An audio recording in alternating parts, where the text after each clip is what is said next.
Hey everyone, happy Tuesday. It's that time of day where we take a moment and pause and say thanks to everyone who's making the world run. Let's start with the men and women in the military, police officers, firefighters, doctors, nurses, lab technicians, hospital orderlies, small business owners, restaurateurs, truck drivers, everyone working at the grocery stores and fast food joints, the Port of Los Angeles, Long Beach, and Oakland and Union Station, the pilots and flight attendants. Let's listen to the national anthem.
Shining a spotlight on the insane asylum that is modern-day California.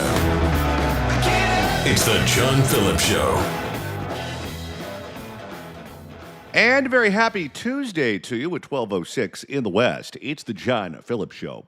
Mr. Randy Wang's in Culver City. John, we are broadcasting live on the radio on 790 KABC in Southern California, 810 KSFO in the Bay Area, and we're streaming live on video on youtube.com/@RandyWangRadio, at Facebook at KABC Radio, Facebook at KSFO, and X at Johnny Don't Like. If you can't find any of those links, just go to KABC.com or KSFO.com. You can watch the show, not just listen to the show, react to the videos along with us, and you can even comment in the chat on YouTube, on X, and on Facebook, and some of your comments will even go up on the screen. We're live, and we're here until 3 o'clock.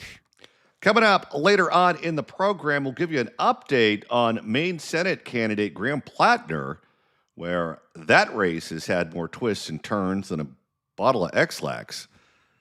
John Thomas will be here to discuss that with us at 2 o'clock. But first, here with an update on the world's oldest profession, Mr. Randy Wang. The city of Oakland is looking to crack down on rampant prostitution happening on International Boulevard. How are they looking to crack down on the rampant prostitution that has been going on International Boulevard? They're going to close access to cars on the side streets. If this sounds familiar, it's because it's the exact same strategy San Francisco deployed many years ago on Cap Street, and spoiler alert, it didn't work. In fact, the barriers they put up, the Johns were so desperate to get their you-know-what that they destroyed the barriers. Thank you for referring to them as Johns and not individuals who frequent prostitutes. Well, I'm just trying to save time here. You know, Nathan Hochman, the LA County District Attorney, he keeps trying to find a new name for it, and he keeps trying to call them like sex trafficking buyers, and it just doesn't roll off the tongue the same way that John's does. Again, this is the reason I have no sympathy for women named Karen. Karen, why are you doing this? For more on Oakland's efforts to crack down on the pimping and the prostituting, here is a report from KTVU, Fox 2 in the Bay. It's a controversial proposal, blocking several streets off busy International Boulevard in the hopes of deterring sex buyers who use those streets as entry points. We have to ban car traffic for everybody because of the select few who cannot just enjoy pornography like the rest of us. The Oakland City Council is planning to vote on that proposal tomorrow. Our crime reporter Henry Lee live in. Best job security in broadcasting. Okay, do you think he dresses different for prostitution stories? Because I don't believe I've ever seen him in a purple shirt with a dark tie before. You think he's dressing up to highlight the pimping story the way that our show graphic today is? I do. AI photo generation is fun. In the newsroom after speaking to the council member who came up with the idea. Henry. Claudia, the hope is to reduce opportunities for sex buyers or Johns to hide Sorry. Boy, every time you cut me, I bleed. themselves on these side streets and to improve their visibility to Oakland police. But not everyone thinks that's a good idea. See, if you ban traffic on the side streets, then they're going to have to do the deed on International Boulevard where theoretically there's more OPD officers patrolling. But again, that's theoretical. Isn't this the same attitude that they have towards gun violence? It's not the criminal that's the problem, it's the gun. It seems like with the prostitution, their attitude is, it's not the people doing the illegal activity, it's the car. And if we just don't let the cars go on certain streets, we'll solve the problem. Well, part of the issue here is thanks to legislation written and passed by, you guessed it, Scott Wiener, we have essentially decriminalized prostitution in the state of California without regulating it the way it's done in Amsterdam or parts of Mexico or Nevada. And we have decided that all streetwalkers are victims and they cannot be arrested for what they're doing, which also means that they cannot be compelled to testify against their pimps, who they are afraid to testify against because they know when the pimp gets out, the retaliation begins and the pimp hand is strong. So you have a hard time closing these cases and putting people away when nobody involved wants to testify. Okay. That is the working assumption that they have. But how often do we do these stories and the prostitutes themselves are pretty mean? Well, that is part of the issue here. Yes, there are definitely victims of human trafficking. There are teenagers walking up and down the streets of International Boulevard in Oakland or Figueroa in Los Angeles. That is all horrible. But there are also plenty of people that are in this line of work because this is their line of work. And a lot of the pimps, and there are female pimps, don't gender stereotype that one. They graduated from prostitute to madam. On Monday morning, our cameras saw many women walking up and down busy International Boulevard in Oakland, otherwise known as the Blade, a hotbed for... It's so fascinating to me that, you know, we see all of these things happening, of course, at night. But on a Monday morning at 7 a.m., someone's trying to rock their jollies? What could possibly motivate you on Monday morning at 8 a.m., people are eating their Egg McMuffins to go down that road? For such sex workers. But on Tuesday... Well, they either could have gone down to the harbor or to International Boulevard. Either way, they wanted to get crabs. Tuesday, the Oakland City Council is expected to decide whether... Oh, yeah. Also, part of Scott Wiener's decriminalization bill, we can't do anything about how scantily clad the women are dressing who are walking up and down International Boulevard. And again, some of these women are minors. Nothing we can do about it. We can tell them to knock it off and we can tell them to go away. That's about it. And sometimes it's right next to schools. to block off 9th, 10th, and 11th Avenues at International for a 6-month trial to help deter Johns. There was a homeless encampment on International Boulevard that was a hotbed for prostitution because also, fun fact, a lot of homeless encampments are also dens for prostitution. And this homeless encampment that was full of hookers walking up and down the streets was in between an intersection with 4 different schools. Who is going to hire a homeless hooker? The people that are hiring the hookers have very low standards, Johnny. Any warm body will do, and that is a disgusting thing to say.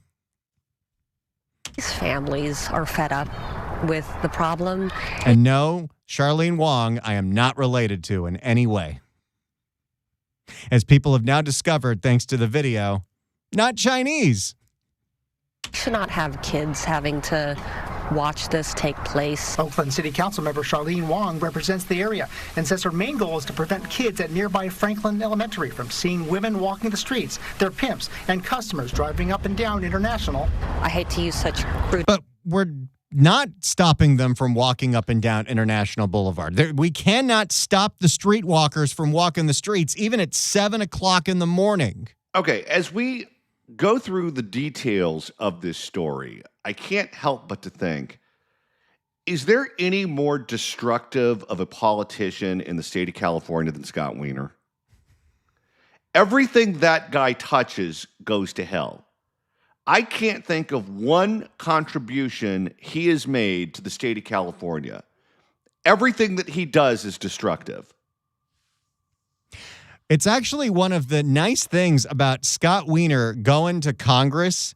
He will be much less destructive in Washington and have a whole lot less power than the ability that he's had in so many different facets of our lives to create destructive legislation as a member of the legislature. But if he doesn't win this, I think he's done, correct? Well, it's a good question because I think at one point he said he was going to run for re-election, so he might have one final term. No, he turns into a pumpkin in the state legislature, so he's done in Sacramento. I believe he's also, before he went to Sacramento, he was on the San Francisco Board of Supervisors.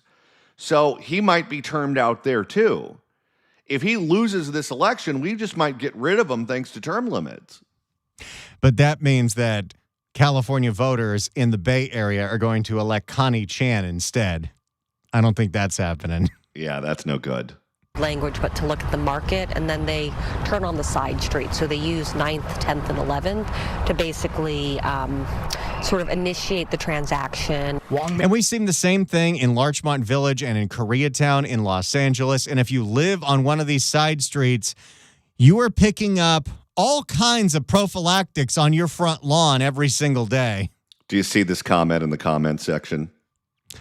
Oh, well, let's see which one we got here. On the way to the Bay Area next week, do you have this address asking for a friend? Hey, there's no judgment here. You do you. This is all happening on International Boulevard.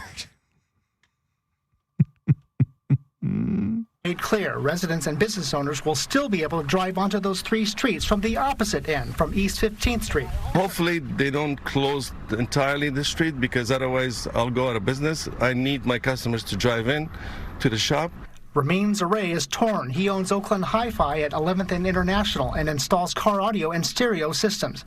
But what if there's any crossover business with people that are picking up the prostitutes and they want to make sure they have a really good stereo system so they can set the mood in the back of the car? I guess it's possible.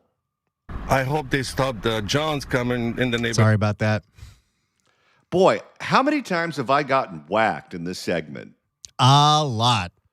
Although less than the people in this story. Right, because that's affecting my business negatively as well. So hopefully we'll find some middle ground. It's going to move it to another block. Nita B is also a business owner and is from the neighborhood. A typical plan of action of not addressing the root cause of the problem. It's a waste of resources. What is the root cause of rampant prostitution at 7 a.m. on a Monday? Well, I think that the money factor is a motivator, at least for the pimps. There's a solution to this, and this is not it. Nola Brantley, a sex abuse survivor and anti-trafficking advocate, agrees. Wherever people are yelling the loudest, they move it out of that area to where people are not making as much noise. That does not make any sense whatsoever. So then what do we do? Well, if it's illegal, you have to arrest people who are participating in the illegal activity. It's only kind of illegal now, though. It's not as illegal as it used to be. Unless you have DAs that are trying to do everything they can, including Nathan Hochman in LA County. He put out a survey asking, what do you think we should do to go after the sex buyers? See, he's not using the term Johns, probably as a favor to you. And There's only so much you can do when it comes to criminal prosecution. This is a misdemeanor in almost every case unless it's a minor. So one of the things you can do is sending Dear John letters or public shaming. Maybe we should have a segment on this show dedicated to all the guys arrested for prostitution. We'll call it the Weekly John lineup. Okay, but then you have to rely on them getting it right. What do you think the odds are they're going to get it wrong at some point, and then we're all going to get sued? That is definitely a possibility. Years ago, the city installed these orange barricades at East 15th Street and 16th Avenue near St. Anthony's Catholic Church and School to deter. Hey, we did that story. I remember the story about the Catholic school and the streetwalkers right outside of it. It was like right when we first started covering Oakland. Oh, yeah. Sex trafficking. They were still up on Monday, but from that corner just a block away, women were still walking the streets. Now, Oakland police say they support this pilot program, which could be extended up to 8 times for additional periods of 18 months each. So stay tuned. Now, I don't understand the concept of this being a pilot program when you just heard 30 seconds ago they already tried this and it didn't work. Well, what this is a quality of life problem. You're wrecking these neighborhoods by filling it with criminals.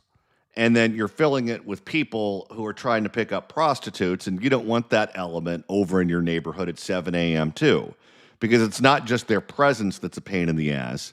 It's also everything else associated with it. I remember growing up in Orange County. I grew up in Garden Grove. And at one point in time, for whatever reason, Garden Grove Boulevard was a hotbed for adult bookstores. This was before the internet really became a thing. And you go, okay, well, as long as it's people that are just shopping in the adult bookstores, it's not going to be that big of a deal.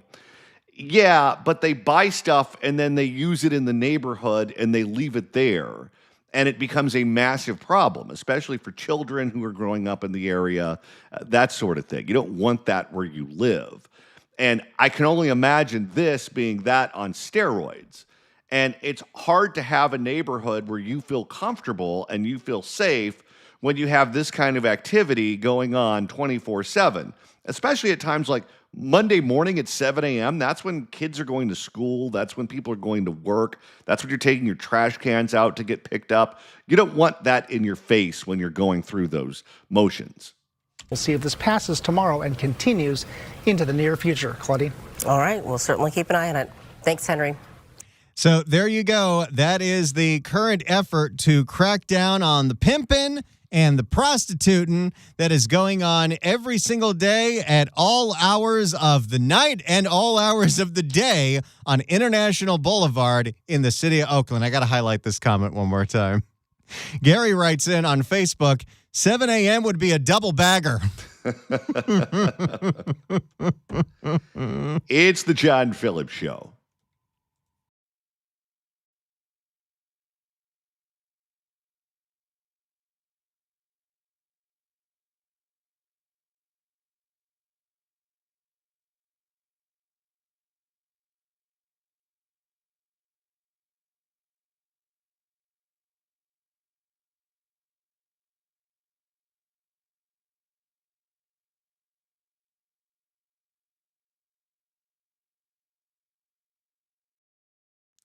Okay, let's get real. If you've been injured, car accident, motorcycle, slip and fall, the lawyer you choose matters. And I'm telling you right now to do your homework. Before you hire any personal injury attorney, pull out your phone, look them up, read the reviews. Clark Fielding has successfully represented so many of our KABC listeners, and it shows. 5 stars on Google, 5 stars on Yelp. Now compare that to all the big, heavy advertisers you see everywhere else. Those ratings are all over the map. Some good stars, plenty of bad ones. That should tell you something. When people are hurt, stressed, and vulnerable, reputation and results aren't optional. They're everything. If you've been injured and want real answers, call Clark Fielding at 833-88-SHARK. That's 833-88-SHARK. Or find him online at clarkthesharklaw.com for a free consultation. Look him up, read the reviews, then decide who you want on your side. That's Clark Fielding, the Jaws of Justice, at 833-88-SHARK.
It's the John Phillips Show. 800-222-5222 is the telephone number.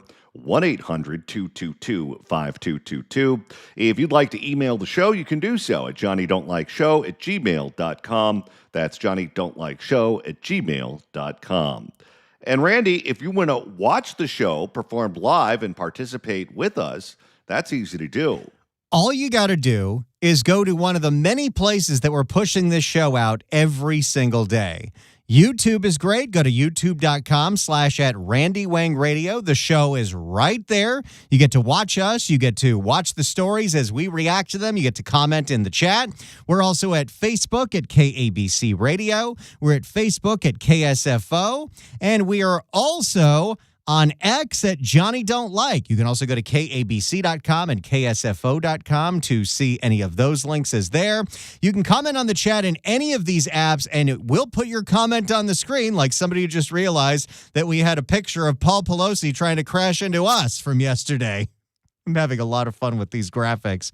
Every single day from noon to 3, we are here live streaming, and we encourage you, if you're watching us live right now and you're watching on X, give us a retweet. If you're watching on Facebook, hit that arrow button and share it. If you're watching on YouTube, subscribe and like the video. It really helps push us out to all kinds of different places so we can dominate the internet. We also have a standalone podcast. The Accountability Podcast with John Phillips and Randy Wang. Episode 2 premieres tomorrow, so you might want to subscribe. You can get it on Apple Podcasts. You can now get it on iHeartRadio. Just search Accountability. It pops up right away. I guess we're moving up in the search ranks. Or the best way is to watch it on YouTube, youtube.com/@Accountability Podcast. Yesterday, we were under 100 subscribers. Now we're nearly 150. We'd love to see it at 200 by the end of the show. So subscribe, youtube.com/@Accountability Podcast. I'm going to subscribe right now. You're not subscribed? I am now. It's the John Phillips Show.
Car accidents happen constantly. If you happen to get hurt in one, for over 8 years, I've been recommending one man, one voice, Clark Fielding, and the jaws of justice at Fielding Law at 833-88-SHARK, 833-887-4275, 833-88-SHARK. Even a minor accident can lead to a major long-term injury. So don't go at this alone. Get the jaws of justice on your side, helping you out with your case. That's Clark Fielding at Fielding Law. 833-88-SHARK, 833-887-4275, 833-88-SHARK. And go to the website, clarkthesharklaw.com. You can download the accident preparation guide right there. Print out this little list. It tells you exactly what to do at the scene of the accident. I have one in my glove box, so get yours today at clarkthesharklaw.com. Hurt in an accident? Bite back. Call Clark. 833-88-SHARK. clarkthesharklaw.com.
It's the John Phillips Show. 800-222-5222 is telephone number.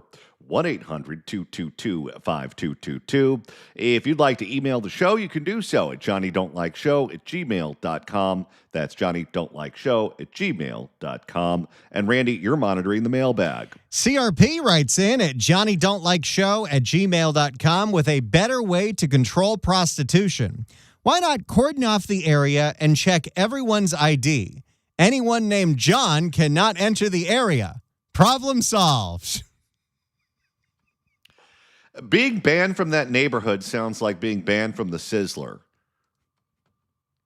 No, don't twist my arm. We also got another email from somebody in Oakland. This comes from Mark. I had a business on International Boulevard for 15 years. The working girls were fairly inconspicuous until the Barcelona bar closed down. It was well known that a lot of illicit businesses were transacted inside that location. Some years ago, the city fathers and mothers were concerned about all the crime occurring on that corridor, so they changed the name from East 14th Street to International Boulevard. Problem solved. No pancakes there. It's like changing Van Nuys to Lake Balboa. You may have put in a fake lake, but it's the same dumpy neighborhood. Listener Katrina is participating in the chat, and she posted, as a former vice officer, don't touch those girls. They carry every disease imaginable and have fleas jumping off them. What kind of man stops and says, yeah, I want that? The bar is really low for the creepy guys that do this kind of thing. All right. Here with an update on the federal investigation into California Governor Gavin Newsom, Mr. Randy Wang. It has now been 3 weeks since Gavin Newsom took to the podium to announce that he and his wife were under investigation and he wasn't going to take this assault lying down. And, well, 3 weeks later, we haven't really heard a peep outside of I just saw some breaking news from our friend Ashley Zavala at KCRA3 that Dana Williamson's sentencing just got postponed to September. Right before the election? Yes. But let's hear an update from the great Ashley Zavala on exactly where this Gavin investigation is right now. Here is KCRA3. It's been 3 weeks since Governor Gavin Newsom announced the U.S. Department of Justice has been investigating him and his wife. The governor said investigators contacted about a dozen family, friends, and associates. And law enforcement. That's got to be awkward. Especially if the questions are, I don't know, sensitive. Well, and remember, it's important, even though Gavin Newsom tried to frame this as the current federal government instigating this, these investigations go back years as to when it was the Biden Justice Department. And also, the investigation started out of the California office, allegedly from California whistleblowers. Enforcement sources have said there are multiple investigations underway involving people associated with the governor. Of course, our political director, Ashley Zavala, has been digging into this, following up on this. So what are you hearing, Ashley? Yeah, again, I mean, it's been 3 weeks. As of today, neither the governor nor first partner have been served subpoenas. Also, well, these investigations take a long time. How long was it between Shang Tao's house getting raided, where she wasn't wearing a shirt, to the indictment that came down? Wasn't that about 6 months? Absolutely. Absolutely. It was quite a while. That was the one time I regretted being on vacation. The Shang Tao raid happened when I had the week off. Although I got you back. You were off when OJ died. That is true, and I've regretted it ever since. they have not been contacted for interviews by federal investigators. All of this according to the governor's office today. Now, at this point, we're getting radio silence from the organizations associated with the Newsoms. Now, just to recap, again, 3 weeks ago. Boy, Gavin makes this a huge spectacle, and then he doesn't want to talk about this anymore? What's that about? Don't forget, he is the source of this story. The feds never had a press conference. They never put out a press release. They never made any kind of announcement at all saying that Gavin was being investigated. Gavin came out and held a press conference and made this allegation. I don't think they did this on purpose, but the file photo KCRA3 has for Gavin makes him look sleepy. He's got little bags under his eyes. Might need some Genucel. So the governor said that he and his wife were under investigation by the U.S. Department of Justice. The governor's office last month said they believed federal authorities subpoenaed the banks used by organizations and businesses the governor and his wife oversee. Last month, law enforcement sources unauthorized to speak publicly about this told us there are multiple investigations. One related to the tax activity involving Siebel Newsom's nonprofit organizations. And you got to remember that this goes back many, many, many years where Gavin Newsom would get donations to all different kinds of nonprofits that they were associated with and use the power of his office and the power of his influence to get Jen's documentaries shown in schools. And there's another thing to remember here, and that is one of the mistakes that people make all the time is you assume people who are not you are worth a lot more money than they're actually worth, especially if they work in politics or they work in media. And I think the working assumption is that, Jennifer Siebel comes from a rich family, so she and Gavin are obviously rich. Or Gavin has close proximity to the Gettys, so Gavin is obviously rich. When, they may have proximity to money, but they may not have the money themselves. And you look at how those two spend money. You look at the clothes, look at the travel, look at the private schools that they send their kids to, look at the cars, look at how much money they spend. It must take a fortune to keep that operation going. So you say to yourself, if you want to be president, why would you risk everything for a side hustle to make a little extra coin on the side? Well, the answer could be they're not as rich as you think they are, and if they're going to maintain this lifestyle, maybe that's what they have to do. Another is apparently related to staff in the governor's office, including Newsom's ex-chief of staff, Dana Williamson. Dana got a shout out. Oh, yeah. How badly do you think she would like to drink every time her name is mentioned? Oh, she must have the shakes. Department of Justice isn't commenting on any of this. So over the last several weeks, I've reached out repeatedly to the First Partners nonprofits to see if they've been contacted by federal investigators. That includes the Representation Project and the California Partners Project. We got no response. I also reached out to the Protocol Foundation, which raises money for the governor's office to travel and do other activities the governor does not want taxpayers funding. That is a whole weird nonprofit that's been going on for a long time, because that's where if you want business in front of Gavin, you donate to that. How is that even legal?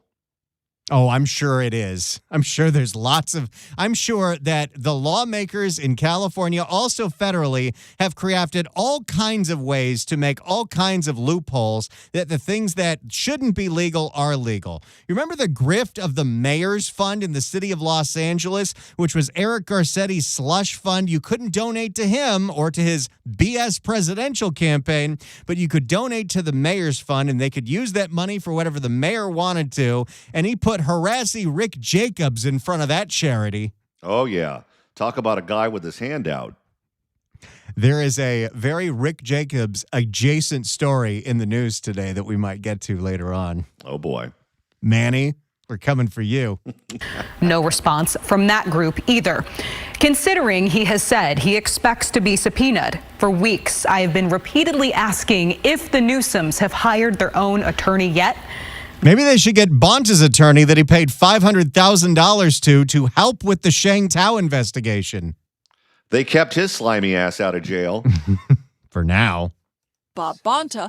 Still waiting for that answer again 3 weeks later. Okay, so Newsom's chief of staff, Dana Williamson, has been facing federal charges. Of course, we saw headlines last week about one of the co-conspirators in this case against her reportedly were a wire and maybe involved in these investigations. All right, Johnny, when is the made-for-TV movie? Oh, I cannot wait. I cannot wait. And wasn't it John Podesta's child that wore the wire? Yes. Everything is so insidiously connected with a former Clinton campaign guy. Person who wore the wire. So what are you hearing about all of that? Right, that co-conspirator, her name is Alexis Podesta. She is a Sacramento-based political consultant. We know she cooperated with federal investigators. So John Podesta, the dad, was the one that worked for Hillary Clinton who got the emails hacked, that was responsible for that entire scandal back in 2016, which became the scandal that many people in the Clinton orbit blame for her losing the election. Those were strange times. Every single day, WikiLeaks was dropping new emails. People were convinced that there was this massive child sex conspiracy where every single time John Podesta wrote the word pizza, it was code for 8-year-old. Those were some strange days. And then remember, somebody went to a pizza place in D.C. and tried to shoot it up. Actually, things haven't gotten much less strange since then. It's been a long 10 years.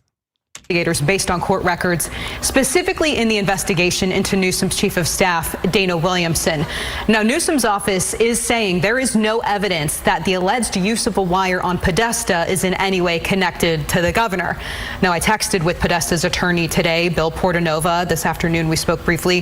He told me right now he has no comment on any of this. So that's where. What did he tell you off the record? Ooh, that's what I'd like to know.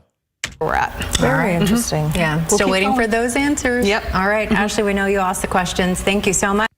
There you go. The latest on everything that we know about the investigation into Gavin Newsom, an investigation that nobody even knew was happening until Gavin Newsom started talking about it. And we are going to keep an eye on this one. It's the John Phillips Show.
It's the John Phillips Show. 800-222-5222 is the telephone number. 1-800-222-5222. If you'd like to email the show, you can do so at johnnydon'tlikeshow@gmail.com. That's johnnydon'tlikeshow@gmail.com. And Randy, you're keeping an eye on the mailbag. Cammie writes in at johnnydon'tlikeshow@gmail.com. Found your podcast on YouTube. Can't wait to check it out. Do I need to have cocktails on standby? It is always a good idea if you're not working or driving to enjoy a cocktail or two during the 3 hours that we broadcast every single day, especially on a Friday. Just don't be commuting home from work. Johnny, I noticed something during the break going on in the chat. The first time that we've only been doing this for, I think this is the fifth show we've done? Maybe the fourth? I think we did a Thursday, a Friday, a Monday, a Tuesday. This is the fourth one we've done. For the first time, one of our listeners has put a name in the chat that I don't know if I'm going to put on the screen or not, but it refers to KT Porter. And I just kind of wonder what the chat on Facebook and X and YouTube will look like when the day inevitably comes that there is a Katie Porter update in the news. Well, we'll just have to use our imagination. Why do you have to watch porn in the living room? Here with an update on the bedlam that took place in Newport Beach on July the 4th, Mr. Randy Wang. You know what's nice about our show? We bring you the news, but we're not held to the same standards as broadcast journalists. So I get to create the headline for the screen. And this headline for this story is Little Bastards. What's wrong with that? Let's get an update on the little bastards that were trashing Newport Beach, because turns out most of them were not even from Newport Beach. They weren't even from Orange County. A lot of them weren't even from California. For more, here is ABC 7 Eyewitness News. We're learning more about the chaos at a 4th of July celebration in Newport Beach that led to more than 400 arrests. Eyewitness News reporter Josh Haskell is live in Newport Beach. And Josh, what can you tell us? Well, as you can see, Philip and Colleen, it is back to normal here in Newport Beach. A much different scene. Wow, they really cleaned that beach up quick. Oh, they don't fool around down there. From the large aggressive crowds who came here on Saturday and their behavior that turned the holiday into a dangerous situation. Absolute chaos near the Newport Beach. Little bastards. Pier on July 4th with illegal fireworks sending crowds scrambling into homes on the boardwalk, terrifying many of those renting the homes for the holiday weekend. There were so many people crowding, police when they had to take action. It was overwhelming. I mean, the anxiety that everybody... It looked like the running of the bulls. It really did.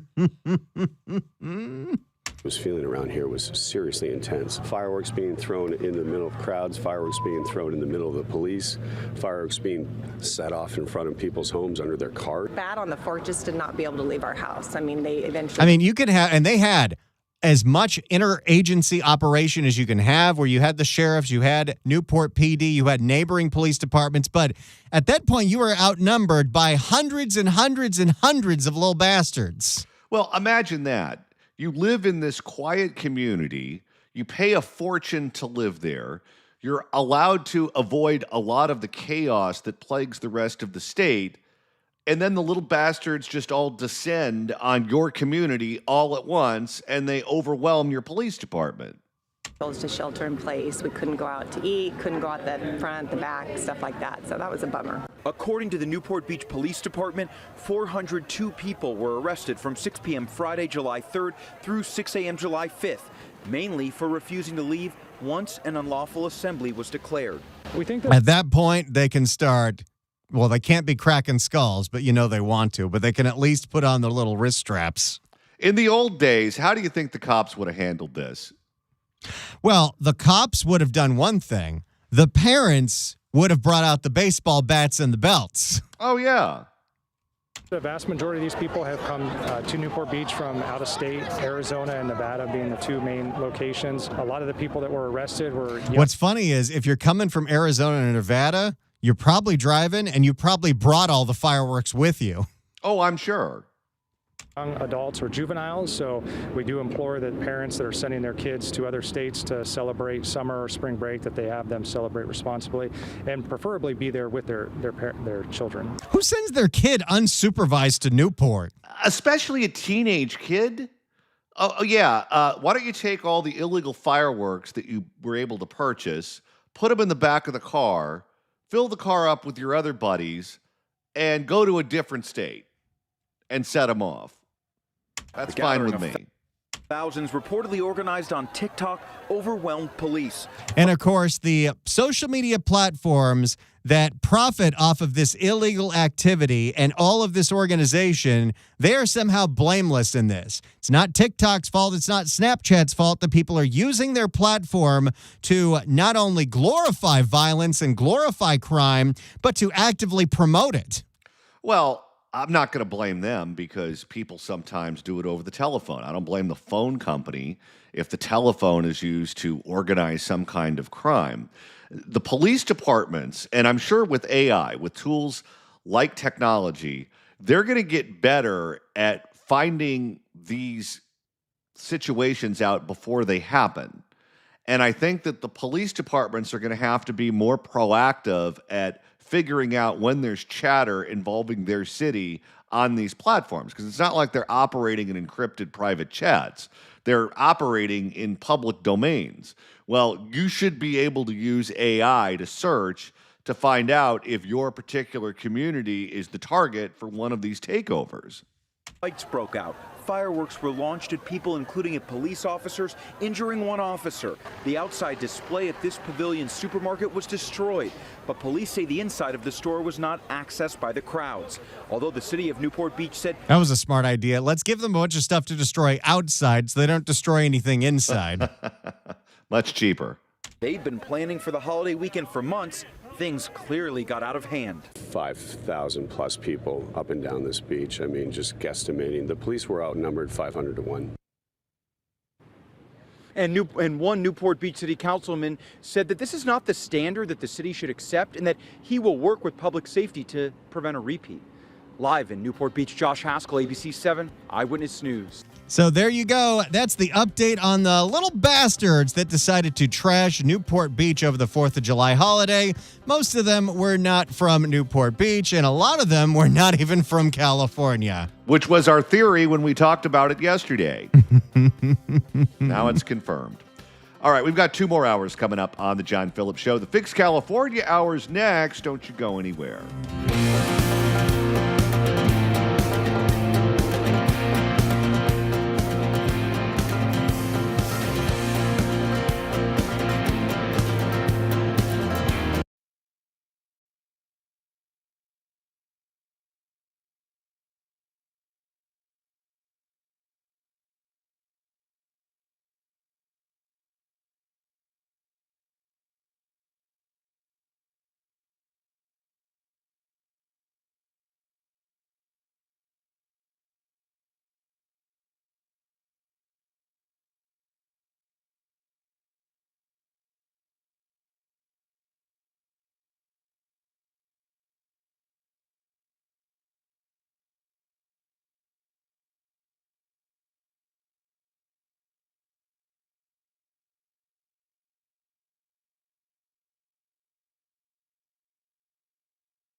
Something's not right here.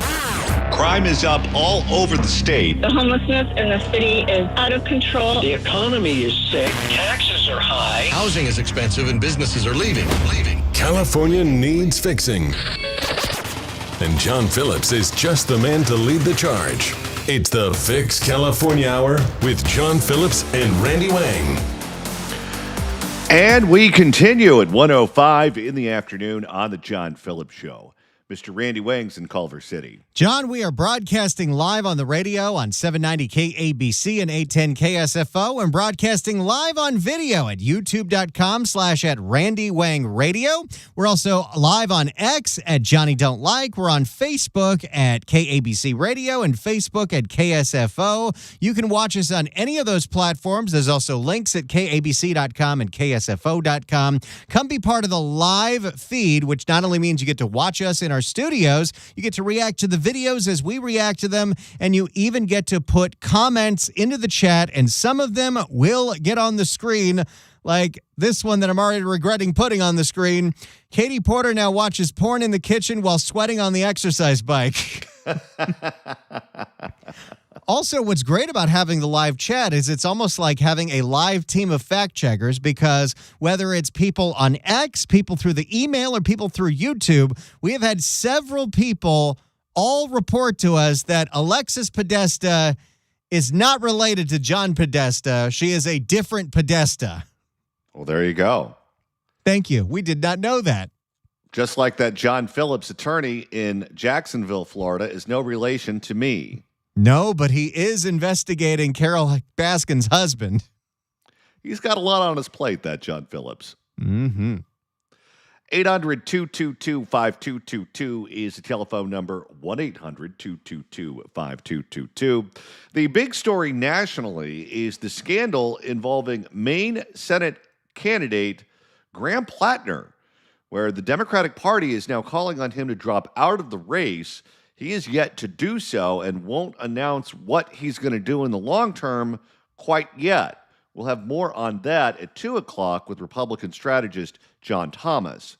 But we have our own sex scandal that's emerging right here in the state of California that could turn one race for supervisor in San Francisco City and County upside down. That is because allegations have emerged of a specific kind of sex assault against a man from a candidate for supervisor in District 8 that is very well known, Manny, the guy behind Manny's, the bar that's kind of like San Francisco's unofficial town hall.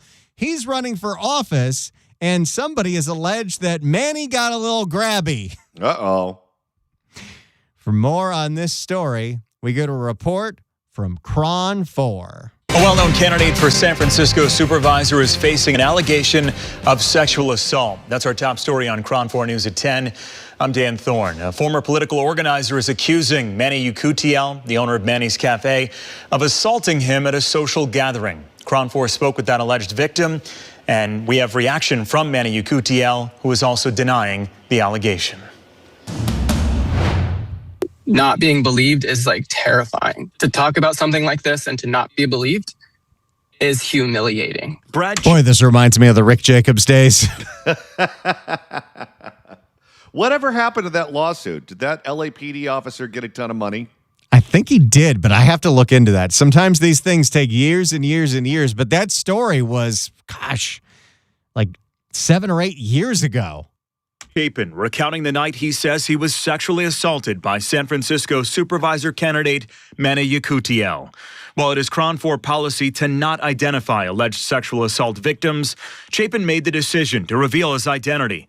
So this guy's going on the record and also very, very, very upset. But he is putting his name out there, not just saying that this is some anonymous accuser here. He's putting his name and his face out there to say, this is what Manny did to me. And all the graphic details. Well, if it was any more graphic than it's displayed in this story, we would have had to save this one for the accountability podcast. But if it's safe for KRON 4, it's safe for us. Telling KRON 4 that at a party back in February 2020, Yukutiel violently grabbed his genitals and insulted him about his looks. Whoa. That's a move. He grabbed the fruit that was inside the loom. And he squeezed and he yanked. As every time I tried to get away, he squeezed harder and yanked. It wasn't the What the hell? It's not a leash. Sexual parts that mattered so much as the intentional infliction of pain. Chapin says at the time he disclosed the alleged assault to some of his close friends, but waited until this year to come forward publicly because he was afraid. Yakutiel is well-known and well-connected in San Francisco. The small business owners. Manny's holds so many big political rallies. You know who had a bunch of big events at Manny's? Tom Steyer, who still lost. I wonder how much he paid to rent Manny's. The founder of a namesake community space in the Mission. He's hosted the likes of former Vice President Kamala Harris. It's Governor Newsom!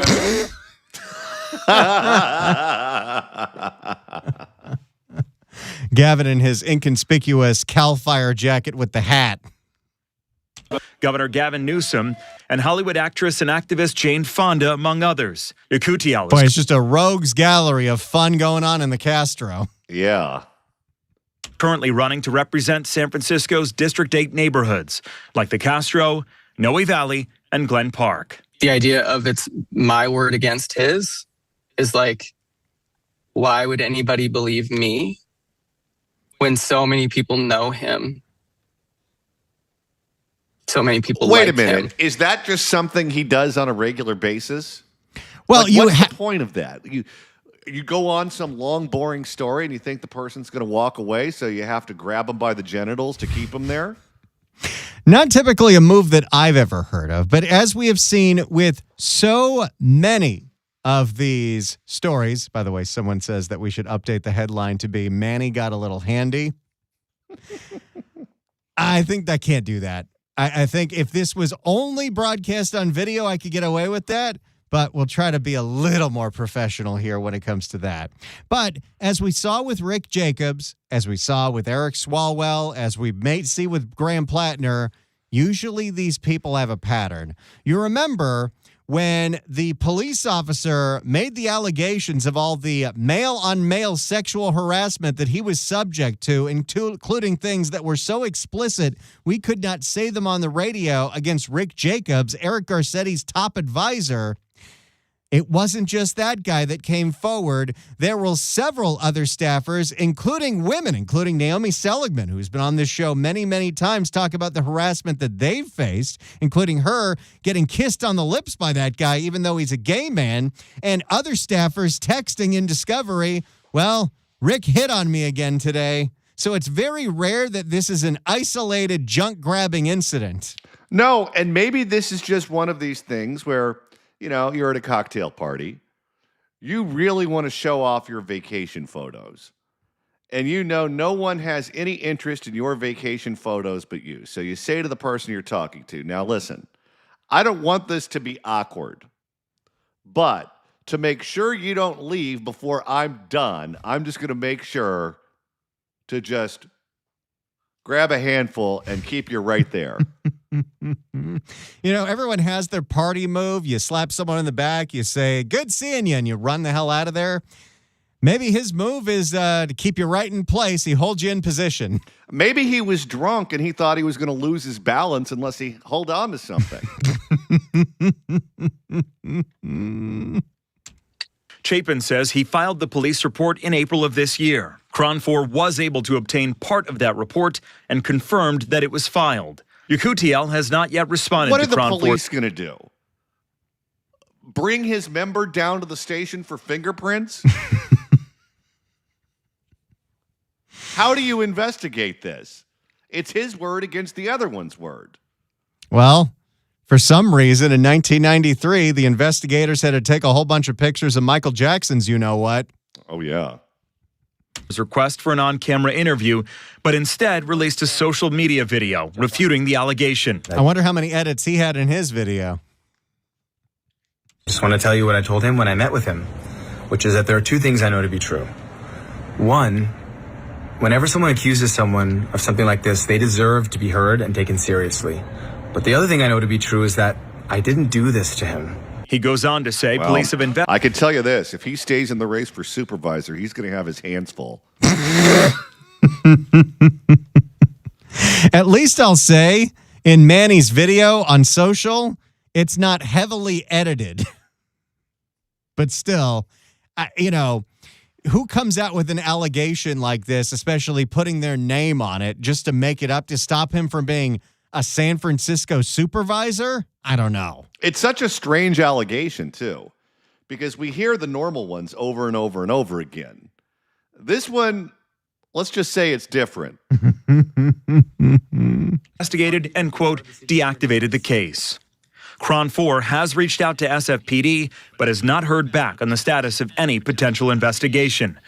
Since the allegation was reported by the San Francisco Standard, UQTL has lost some support.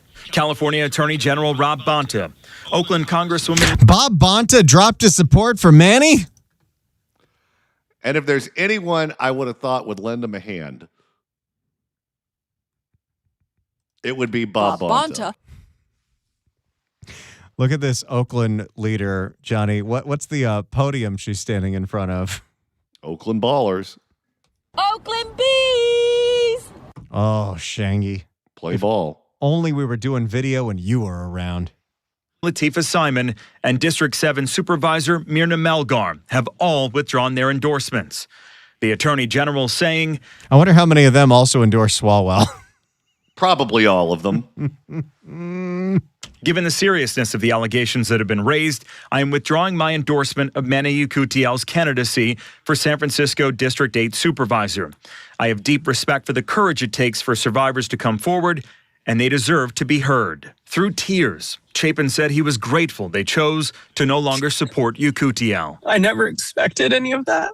I would never ask anyone to do something like that. UQTL's campaign website continues to list endorsements from a majority of the Board of Supervisors, including his potential District 8 predecessor, Board President Raphael Mandelman. That's awkward.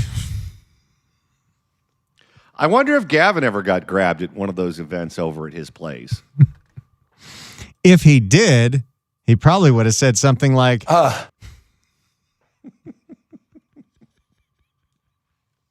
Chapin says he wants UQTL to hold himself accountable after the alleged assault. Hey, that's the name of our podcast. Yeah, I wouldn't be talking about holding himself anything. Especially that violently. Yeah. Leave a mark.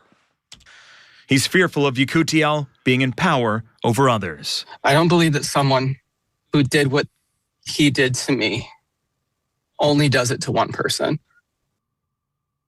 I mean, that is the truest thing of all of these stories that we have seen, whether you talk about the Swalwells or whatever. No one usually does this once. It's a pattern.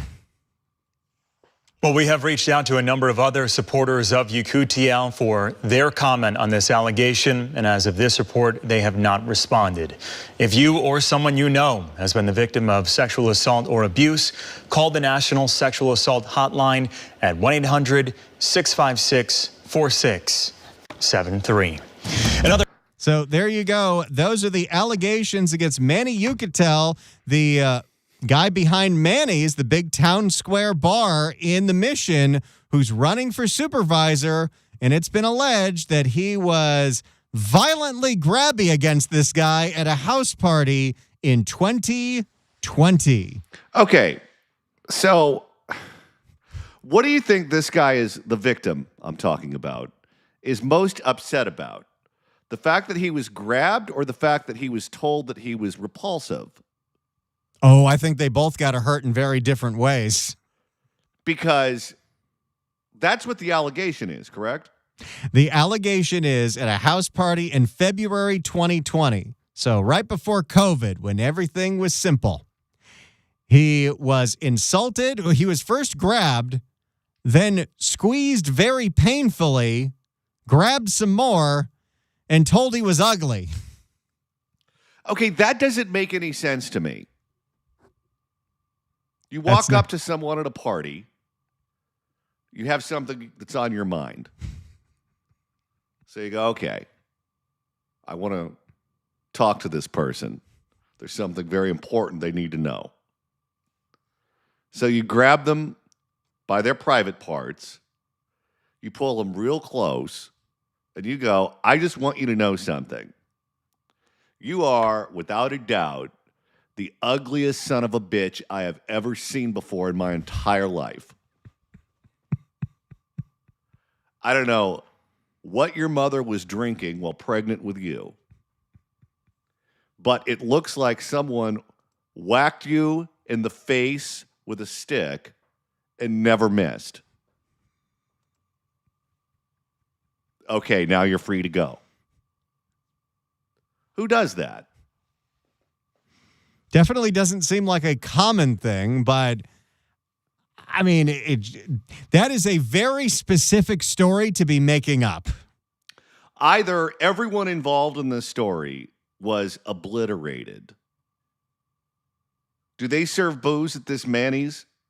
They do. Now, the party wasn't at Manny's. This was a house party, and I've got to imagine that there was plenty of drinking happening. Everyone had to be drunk. Everyone. Yeah. It doesn't make any sense that sober people would have that conversation.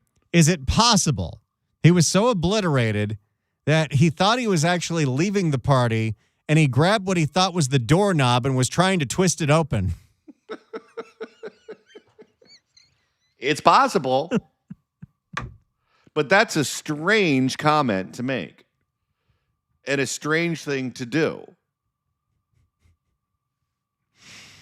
If we have any updates on the situation going on with Manny and his grabby hands, we'll be sure to bring them to you. But right now, that is everything we know about the allegation against the candidate for District 8 in the San Francisco Board of Supervisors. It's the John Phillips Show.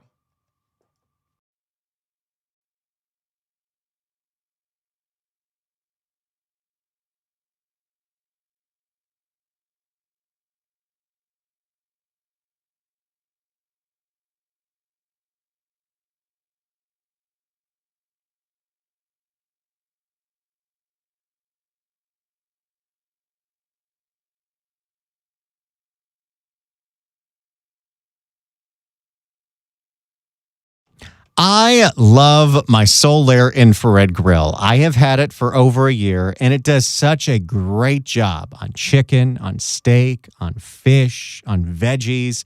It's a hot and fast grill. It heats up to 1,000 degrees in just 3 minutes, and meals take way less than they used to take on the grill, and that keeps them juicy on the inside and still a beautiful char on the outside, and it's such a different kind of grill. You don't have to worry about flare-ups or things getting out of control. Whatever you're setting the temperature at, whether it's high, medium, or low, it is very consistent, and you know what you're doing. It's a great guide, too, of how to cook everything on there, and so far, it's worked out really, really well. I am a huge fan of this thing, and I think you should check it out for yourself. besthotgrill.com/Randy. That's besthotgrill.com/Randy. The website. See if the grill makes sense for you. When it's time to upgrade, go to besthotgrill.com/Randy.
It's the John Phillips Show. 800-222-5222 is the telephone number. 1-800-222-5222. If you'd like to email the show, you can do so at johnnydontlikeshow@gmail.com. That's johnnydontlikeshow@gmail.com. And Randy, if you want to watch us perform the show live and participate in the show, that's easy to do. There are so many ways to participate in the show. You can call us on the radio. You can send us an email. In fact, 2 minutes ago, I put on the chat, John, let's read an email here, so we'll do that afterwards. But you can also, when you watch the show live, you can comment live. You can go to YouTube at Randy Wang Radio. You can go to X at Johnny Don't Like. You can go to Facebook at KABC Radio. You can go to Facebook at KSFO. Here, I'm going to put a comment from Facebook on the screen that I think is really funny, but I don't want to say it out loud. That being said, it is a very funny comment relating to the story that we just talked about recently. I don't have to say all of them on the radio, do I?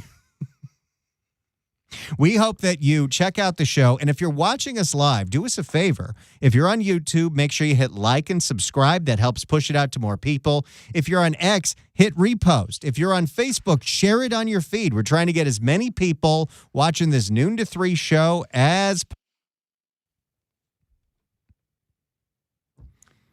All right, what's in the mailbag? All right, this is a great idea, by the way. Tom writes in at JohnnyDon'tLikeShow@gmail.com. Those Shang Tao radio shows you did were classics. Absolutely, absolutely. Can you do a repeat, but in the live stream format? I will pay to watch. Now, what we have talked about is if we get to a point near the end of the year where like there's nothing in the news, we may do a very special accountability podcast going back to some of our favorite moments from maybe the Crime Blotter. If the cashier is dummy. But maybe we got to throw in some good old-fashioned Shang Tao moments as well. You may be frightened, and I know how you feel. If that's still on YouTube, I sure do want to see it. And Randy, we also have a standalone podcast, the Accountability Podcast. The Accountability Podcast with John Phillips and Randy Wang. It goes up tomorrow, episode 2. We talk about Costco opening its own standalone gas station, the ongoing insurance crisis, and San Francisco trying to wipe out the sale of Whippets. It is a great episode, and it's a lot of fun, and you'll get to watch it and listen to it tomorrow. It's on YouTube it's at youtube.com/@accountability-podcast. You can search for the Accountability Podcast on Apple Podcasts. Just type in KABC. And we're now on iHeartRadio. Just type in accountability, and it showed up for me. You got any trouble finding any of those links? Just email us, and we'll send them to you. Fix California Hour continues in moments. Don't you go anywhere.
It's time to talk about CarPro.com.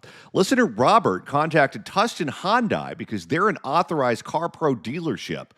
He wanted transparency and structure that CarPro is known for providing. After reaching out, General Manager Frank stepped in personally. Frank applied the CarPro discount along with a $4,000 manufacturer lease incentive and handled everything clearly through email. When Robert arrived, sales manager Rick was completely prepared with all the details, no re-explaining needed. Rick introduced him to Marcos, who made the test drive and delivery process smooth and professional. Robert says it was exactly what CarPro promises: no games, transparent pricing, and respect for his time. He highly recommends Tustin Hyundai to other listeners looking for a straightforward car buying experience. If you want this kind of VIP treatment and amazing pricing, go to carpro.com, or you can call or text Tom Haynes directly at 818-435-6797.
It's the John Phillips Show. 800-222-5222 is the telephone number. 1-800-222-5222. If you'd like to email the show, you can do so at johnnydon'tlikeshow@gmail.com. And Randy, there are a lot of people participating in the chat feature on the broadcast. Listener Joey writes in on youtube.com/@RandyWangRadio. I'm loving the stream. You guys pulled it off. The bureaucracy is real. The bureaucracy is real. And Gravity Theory writes in on YouTube, bureaucracy sounds like a craft beer. The bureaucracy is real. Well, crack open a cold one. Do it for us. We can't drink until 3 o'clock. You know who can? Who's that? Paul Pelosi. Now, Paul Pelosi is not being accused of drinking and driving this time around, unlike in 2022. But he did have another hit and run where he banged into a Tesla, didn't stop until the car stopped for him because it stopped working, which tells you this was way more than a fender bender. You think age may have played a role? I think it's definitely possible. Is it time to take away Paul Pelosi's keys? Well, let's find out. Here's a report from ABC7, Eyewitness News in the Bay. Following the story tonight of Nancy Pelosi's husband, Paul Pelosi's latest run-in with the law. Tonight, he's accused of leaving the scene of a fender bender. ABC7 Eyewitness News anchor Cameron. Every time he's in Napa, something bad happens. Don't they own a winery out there? Probably. And I don't even think she drinks. She's all ice cream all the time. Tells us this investigation is also raising new questions about older drivers behind the wheel. Cameron. Maybe that's their life. She's mostly in D.C. She occasionally comes home to San Francisco. He's just bopping around between wineries trying to kill time. Yes, no arrests have been made and no one was hurt, but Pelosi is expected to now undergo a driving ability review through the California DMV. I would hate to be that DMV worker. Oh, can you imagine? He mentioned it's now sparking broader conversations, not just about accountability. Hey, that's the name of our podcast. Okay, Paul, it's time to turn the ignition on. That's when he lays on the horn. Who do you think drives when they're both in town? I can't imagine her driving. There are certain people you just look at and you go, okay, that person has never been behind the wheel of a car. I cannot imagine her driving. Every time you see her in D.C., she's in one of those big black SUVs, and she's got a bunch of security guards with her, and she always gets in the back seat. But about the ages and abilities of drivers on our roadways. In the heart of wine country. A beautiful area, the weather's great, lots of good wines. Oh, yeah, this happened in Yountville. Johnny, you know what's in Yountville? What? The French Laundry. Oh, no kidding. Yeah. Quiet streets of Yountville became part of an investigation involving one of the most recognizable political families in the country. Well, she's recognizable. He's recognizable for two things: the DUI and that crazy attack in his house a few years ago. But it's still like, okay, well, I mean, they're, I guess, normal people, too. They can get into dumb situations. The Napa County Sheriff's Office says 86-year-old Paul Pelosi, the husband of Nancy Pelosi, hit this black Tesla on Yount Street Friday afternoon. It stopped briefly, then drove off. No one would. That's got to be at least a 25-mile-an-hour collision. Okay, so he claims he didn't know that he hit a car. He thought he hit something, but he said, according to his statement, he was sure he hit something, but because he didn't know what he hit, he didn't stop until the car eventually, a quarter mile later, just stopped running. Why didn't you stop, sir? Well, I did not know that I hit a Tesla. I thought I just ran over a mailbox. Was in the Tesla and there were no injuries. Investigators later found his car about a quarter mile away, damaged and broken down. Pelosi told deputies he knew he had hit something, but did not know what. By Monday, the Tesla had been towed. We reached the owner, who confirmed an insurance claim is underway. This latest case comes 4 years after Pelosi pleaded guilty to DUI causing injury in Boy, he's always wearing that maroon suit. Oh, he loves it. Another Napa County crash. This time, alcohol is not believed to be a factor. Investigators say Pelosi had a preliminary blood alcohol reading of 0. You know, I'm going to just say this. It's one thing to let Grandpa drive. It's a whole other thing to let Grandpa drive a Porsche. But talk about living the life. You're 86 years old. You're rich. You've got a Porsche. And you just spend your life in a drunken haze driving from winery to winery. Some people would look at that as living the life. Some people would find a hidden sadness to it. 0-0. The incident now sparking a broader conversation about older drivers behind the wheel. The number one thing to be aware of, it's about ability, not age. There's probably so many people right now listening to this show who are dreading having to have that conversation with their parents in the next 5 years. Well, think about this, though, because she's the same age as him, right? Yeah, they're both 86. Okay. You're not well enough to operate a motor vehicle. You belong in charge of the free world. Well, there's a whole broader conversation to be had about all of the octogenarians in Congress. Mark Samuels, a certified driving rehabilitation specialist, says ability can change for many reasons, including trauma. Pelosi suffered a fractured skull in the 2022 hammer attack inside his San Francisco home. I never saw that video before. That was wild. Pretty violent. Guy was just hammering away at the window to get into the house. That was one of those stories where people who reacted too quickly went all kinds of directions that you don't need to go. That's called a traumatic brain injury. Damage to the head affects the brain. But in the Bay Area, age remains a big part of the conversation. In 2024, a now 80-year-old driver killed a family of 4 in West Portal. Earlier this year, a 76-year-old driver crashed into a Chinatown restaurant, killing 1. Still, experts say age alone is not the sole. You know, it's when I hear stories like this, I should be grateful that the majority of the time I'm driving, I'm in such awful traffic that no one can go faster than 5 miles an hour. Right before we pulled the keys from my grandmother, she had to be, I don't know, maybe 90. She picked me up from the airport and she passed someone on the shoulder of the freeway. Oh, my. In the slow lane. I mean, where the broken down cars go. And I remember looking at her going, are you sure you want to do that? I mean, you're also talking about a generation that comes from an era where the laws were a little more lax as to what you get busted for. They used to give you your keys back if you got popped for a DUI.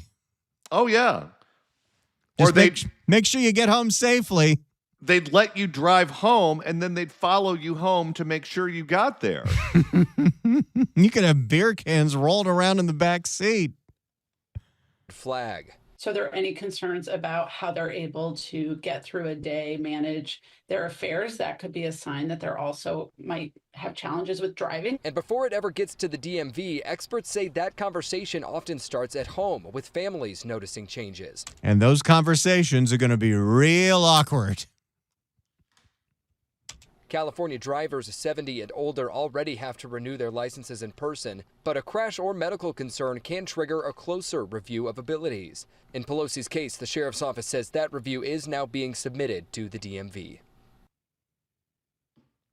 So the Napa County DA says no charging decision has been made yet. Prosecutors are still waiting on a key sheriff's office report. Well, this was still a hit and run. I mean, yeah, he wasn't drinking, apparently, but he still did not stop after he hit something, which should tell you about his abilities to be driving on the road. Well, just think about what kind of conversation this is going to be when the family tries to take the keys from him. Because his wife is a member of Congress. He's unbelievably rich. Why would he listen to anyone who wants him to put the keys down? What drives me crazy is when you have that much money, and the Pelosi's have made a lot of money in the stock market. Why don't you just hire a driver? Do you know how much more fun wine country is when you're not the one driving? A spokesperson says Pelosi apologized to the Tesla's owner and will take responsibility for the damage. His attorney, who represents... This is going to be crass, but I'm doing it anyway. Hey, you were probably in that parked car, right? When Pelosi hit you, you probably got injured. You should call an attorney. You know what? I would tell Pelosi, I would say, you know what? Don't worry about the car. I'll fix the car. We don't need to go through any insurance companies because no one needs to get dropped from their policy. It's hard to find insurance in California. All you need to do is give me a hot stock tip. If you give me a hot stock tip, we're equal. Well, a hot stock tip from the Pelosi's might be worth an entire brand new Tesla. You could buy the factory. Him in the 2022 DUI case tells us no comment. Now, Cameron, is this DMV review automatic because of Pelosi's age? And what actually happens next? Yeah, not exactly. Again, drivers 70 and older. How do you think he does on the eye chart?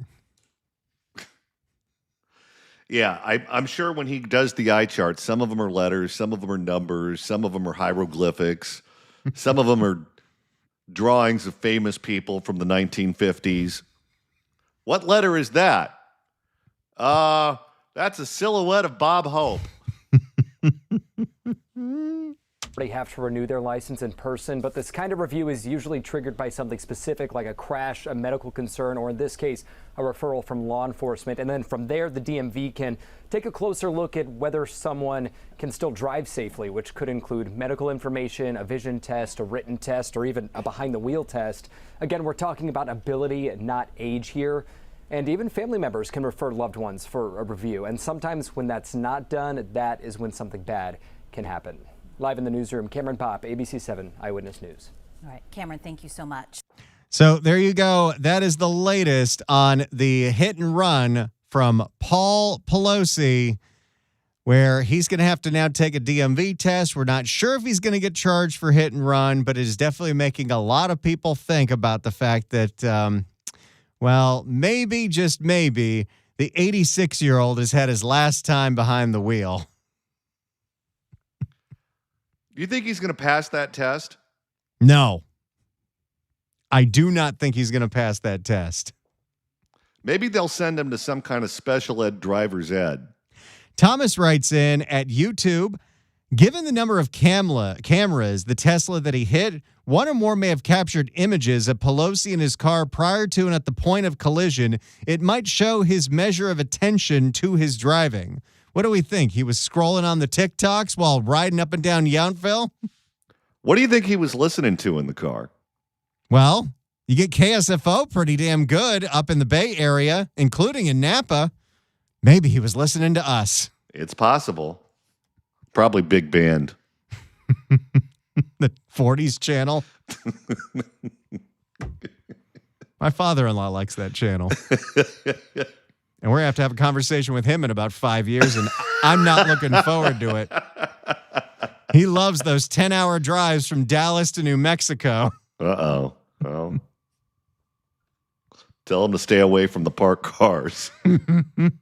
He's an excellent driver, better driver than me, although that's not saying much. It's the John Phillips Show.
It's the John Phillips Show. 800-222-5222 is the telephone number. 1-800-222-5222. And boy, the listeners have a lot to say about Paul Pelosi. We've got a lot of comments, and we love being able to see them in real time. It's actually way easier than looking over at the other computer where the email is. So we really encourage you to write in your comments on the live feed on Facebook, X, or Facebook. YouTube, X, or Facebook, excuse me. Joey writes in saying, having to go to the DMV is punishment enough. Gravity says he would be a star at comedy traffic school. But Miles has the best comment so far. Maybe he was looking for International Avenue. That's what we call in comedy a callback. And Brian says he was smoking meth. That would be an odd choice for an 86-year-old. It really, but that was one of the things that, again, when the crazy rumor mill started, when he got attacked by the crazy guy, there were all these crazy stories coming out that, like, this was his lover and they were messing it up together. Well, maybe he's young at heart. He does not. He's one of those people that looked 80 when he was 50. Bernie Sanders is one of those people. You see interviews of Bernie Sanders when he was on the Today Show in like the 1980s. He's the exact same guy. He was that cantankerous then. 800-222-5222 is the telephone number. So earlier in the program, we gave you an update on the 4th of July chaos in Newport Beach.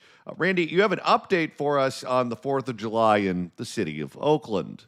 And the city of Oakland, when it comes to 4th of July, is very special to us because, John, the very first drop we ever put on the wall about the city of Oakland was when they did something unspeakably horrible on 4th of July weekend in 2022. Oh, my God. They melted the basketball court. How could we forget? Let's see how bad the illegal fireworks were in the town. Here is KTVU. Countless illegal fireworks were set off last night around the Bay Area and in some cases causing damage. A woman says 2 of her vehicles and a tree caught on fire in her Oakland neighborhood. Yikes. Again, when do the fireworks cross the line to bomb territory when you're blowing up multiple vehicles and a tree? KTVU's Aaron Dickens live in Oakland tonight. And Aaron, you spoke with that woman today. Yeah, definitely a frightening situation because she says her entire family was inside the home at the time. So what happened was everyone's just bracing for impact all night long. I know the feeling. You hear an explosion. You look out the window. You go, oh, wait, that was the car. And then you go, wait, let me look again. No, that was your car too. Asleep, she heard a noise and she went outside. This is what she saw.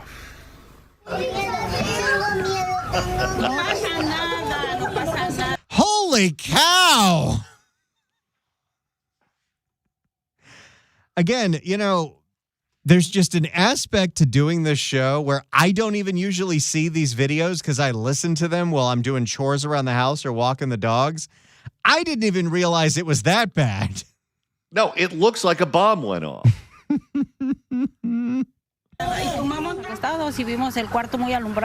were laying down. We saw the room very brightly lit. We went outside. We thought we were going to explode. Oh, my. Get burned. This woman who lives on 96th Avenue in Oakland didn't want to show her face on camera. This was the scene on her block Saturday night. She says it looks like a war zone. It does. Fireworks ignited a tree and then her car. The firefighters arrived and put out the fire. My son-in-law wanted to go in and get the truck out. We didn't let him. because there was a wire hanging over it. But she's They didn't mean to do this intentionally, but the voice of the person doing the translation makes this sound like it is some war-torn documentary. It does. It sounds like NPR is going to somewhere deep in the heart of Africa. says her son-in-law eventually was able to save one of the two vehicles. And this is Boy, they're going to have a lot of fun with AAA. Yeah. Have fun at Hertz, sweetheart. their other car that caught on fire, the Tahoe here, and you can see the damage all over the truck. And luckily, they were able to move it down the street.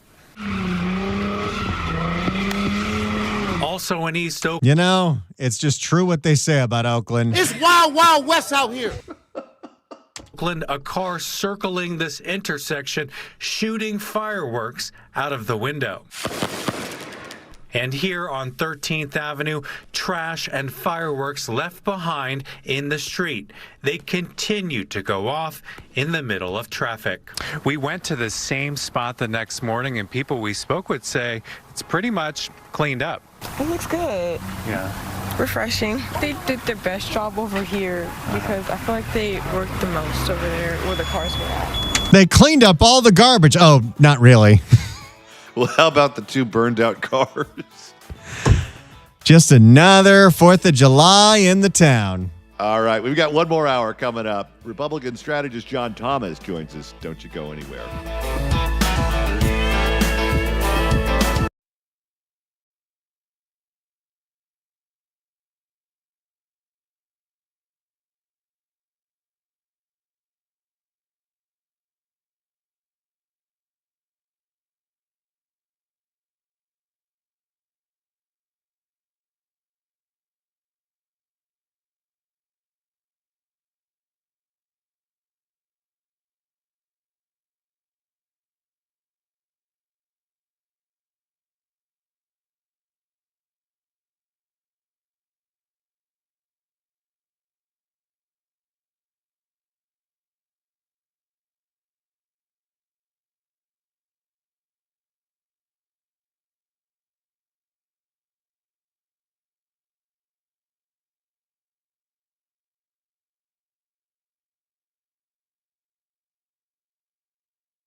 We can agree to disagree, but our views are unapologetically right. It's the John Phillips Show. And we continue at 2:05 in the afternoon on the John Phillips Show. Mr. Randy Wang's in Culver City. John, we're having a lot of fun in the live stream here every single day from noon to 3. We're not just broadcasting on the radio anymore on 790 KABC and KSFO. We are also live streaming on YouTube, youtube.com/@RandyWangRadio, where you can watch the show. You can also chat. Make sure you like and subscribe. You can go to X at Johnny Don't Like. Make sure you share the feed on your feed. You can go to Facebook at KABC Radio or Facebook at KSFO. Please like, please share. It helps us grow this show and get even more people paying attention to what we're doing. And we don't want you to just watch. We want you to participate. Joey writes in and says he's going to have to buy one of those hats that holds beer and has straws so he can still actively drink while listening to the show. Like the show, subscribe to the show, share the show. We're so glad to be bringing this to you on video now every single day from noon to 3. We have a listener on X who just tweeted us who's on an airplane right now watching from 34,000 feet. I love that. We always love hearing where everybody is watching the show or listening to the show from. I'm going to assume that's a flight that offers free Starlink. Probably. Or it was American and you had to watch the commercial first for the credit card before they let you use the Wi-Fi. Well, we know it's not Spirit. 800-222-5222 is the telephone number. 1-800-222-5222.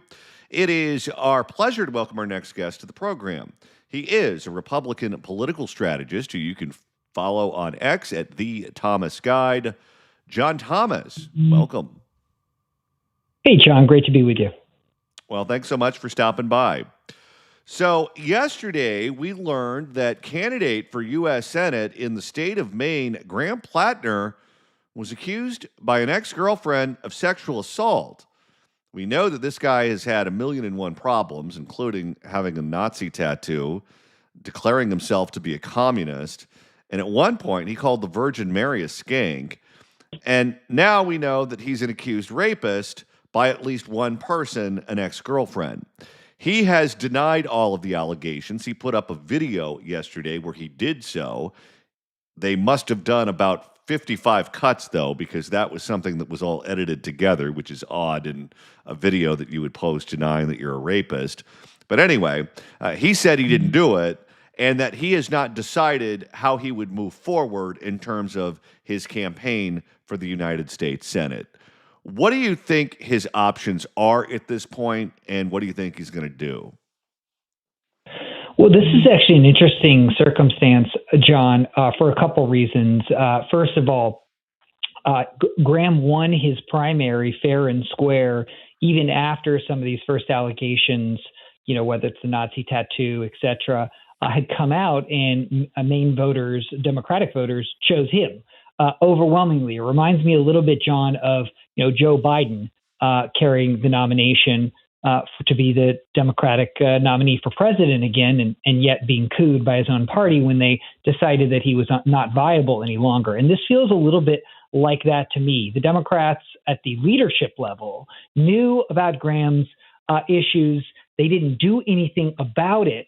Now they're doing something about it for only one reason, John, and that's because it's crystal clear that he will not beat Susan Collins, and the Senate map is so critical, and this is a seat that could have potentially been flipped.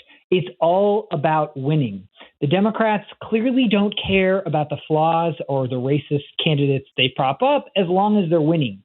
When it becomes clear that they're no longer winning, then leadership steps in, and they pulled the largest shift they have. It's not yanking endorsements. I don't think that matters. It's that they're pulling the Senate campaign committee from the Democratic side, supporting cash.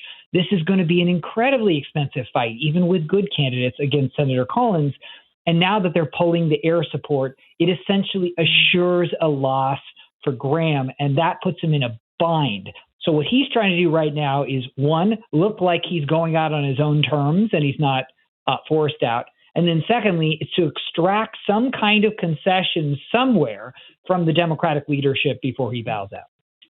You compared Graham Plattner to Joe Biden. I thought that was an interesting comparison in that, based on what I've been reading, it looks like it's the party that wants him to drop out, but it is his wife that wants him to stay in the race and fight and not drop out. Similarities, yet again, to Joe Biden. Yeah, there are a lot of similarities there. That was interesting, John, when I think it was the New York Times that dropped the first bombshell against Plattner, that what he did, instead of immediately airing his defense, he had his wife give a bit of a rambling selfie video defense. I think it was that night or the following day. And it was clear that she's the one that wants the power. It's interesting. Look, Graham can't stay in this race much longer. There's a lot of pressure on him, particularly with he's just fundamentally not going to have the resources he needs. And so it's interesting that Graham's response to me is to see if he can anoint his successor. Now, if you're Susan Collins, obviously you want Graham to stay in this race because that assures you a victory. But even if they plug somebody in last minute, it'll be interesting to see how they stack up. On the one hand, perhaps you could say they don't have enough time to mount a serious effort against Collins. On the other hand, sometimes short campaigns inure to the benefit of the first-time candidate because it's not enough time to mount a rigorous defense. It can go both ways, as you saw with Kamala. She had a short-lived presidential campaign and imploded. But we'll see how this all shakes out. There's a lot of uncertainties and a lot of Democratic leadership that has a pretty bad look right now that stood in Graham's defense. Let me play the devil's advocate here for a second and make the case for him staying in the race. If you are Graham Plattner and you are at the center of the storm right now, the public, the American public, has the attention span of a gnat.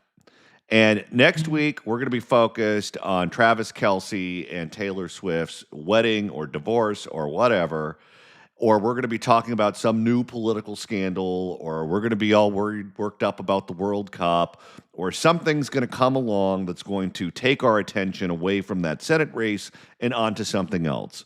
And if you can survive being at the eye of the storm, then maybe you can survive in the long term. And I'll give you an example of when that's worked.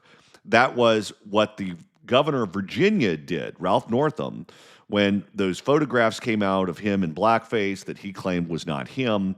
Certainly a lot of the members of the Democratic establishment turned on him, asked him to resign his position as governor. He just dug in his heels and refused to do it. And after he dug in his heels and there was nothing that they could do to remove him from power, they just went back to accepting him as the governor like none of them ever called on him to resign. If you're Graham Plattner and you just dig in your heels and you go, look, it's great that all of you are threatening me and asking me to drop out of the race. I'm not going to do it.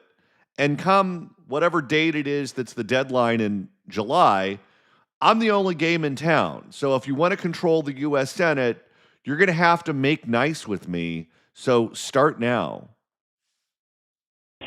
That certainly is an option, John. I think what it would turn on, that decision I think would turn on, and only Graham knows this for sure, which is to do the blackface comparison with Ralph Northam. That was it.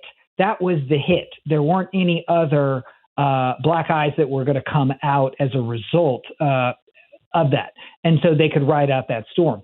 In Graham's case, the question is, are there more stories? Is this going to continue on? And if it does, I'm not sure that he can survive. It reminds me, John, of Eric Swalwell made the calculation to drop out of the race for California governor, most likely because he knew there were more women and there were more stories. And so he had to get out in front of it because the drip would not just cause him to lose, but could ruin everything he ever had. So I think it comes down to that. The other thing is this. The level of resources financially required to win probably one of the most contested U.S. Senate races in the country is so vast and so great. it's very difficult to do it without the party support. So if Graham feels that he can still get their support at the end of the day, then maybe there's an argument to stay in. But if he thinks that the money's not coming back, then there just is no path. I've heard from sources in Washington, D.C., that Republicans are sitting on a very damaging story involving Graham Plattner that was not the story that just came out, that was something that was totally different and might even be worse than the one that was just published in Politico. Also, I spoke to a friend who's a deputy district attorney here in the state of California who prosecutes sex crimes cases against those who prey on children. And I asked her about the website that Graham Plattner was on. I had not heard of it.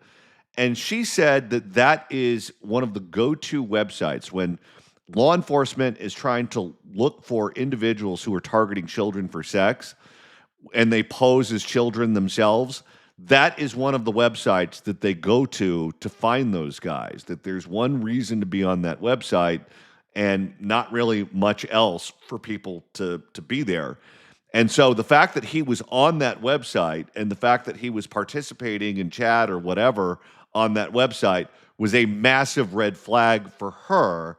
And she thinks it's highly likely that something damaging from that website, whether it's inappropriate conversations with underagers or swapping inappropriate pictures or maybe something even worse. But she was of the belief that something along those lines would probably come out too. Well, if true, that is obviously Graham would know what his conversation interactions was. If that's true, I mean, there's no way to survive, that level of depravity. It's clear that Graham is a damaged human being, and I wish him recovery and all of that. But being the Democratic nominee or potentially, and here's the thing, John, this isn't just one Senate seat. This could potentially be the entire shift of balance of federal power, not just in the Senate, but if we assume that the House slips in the midterms, this could be the entire tilt of power in the federal government outside the executive branch.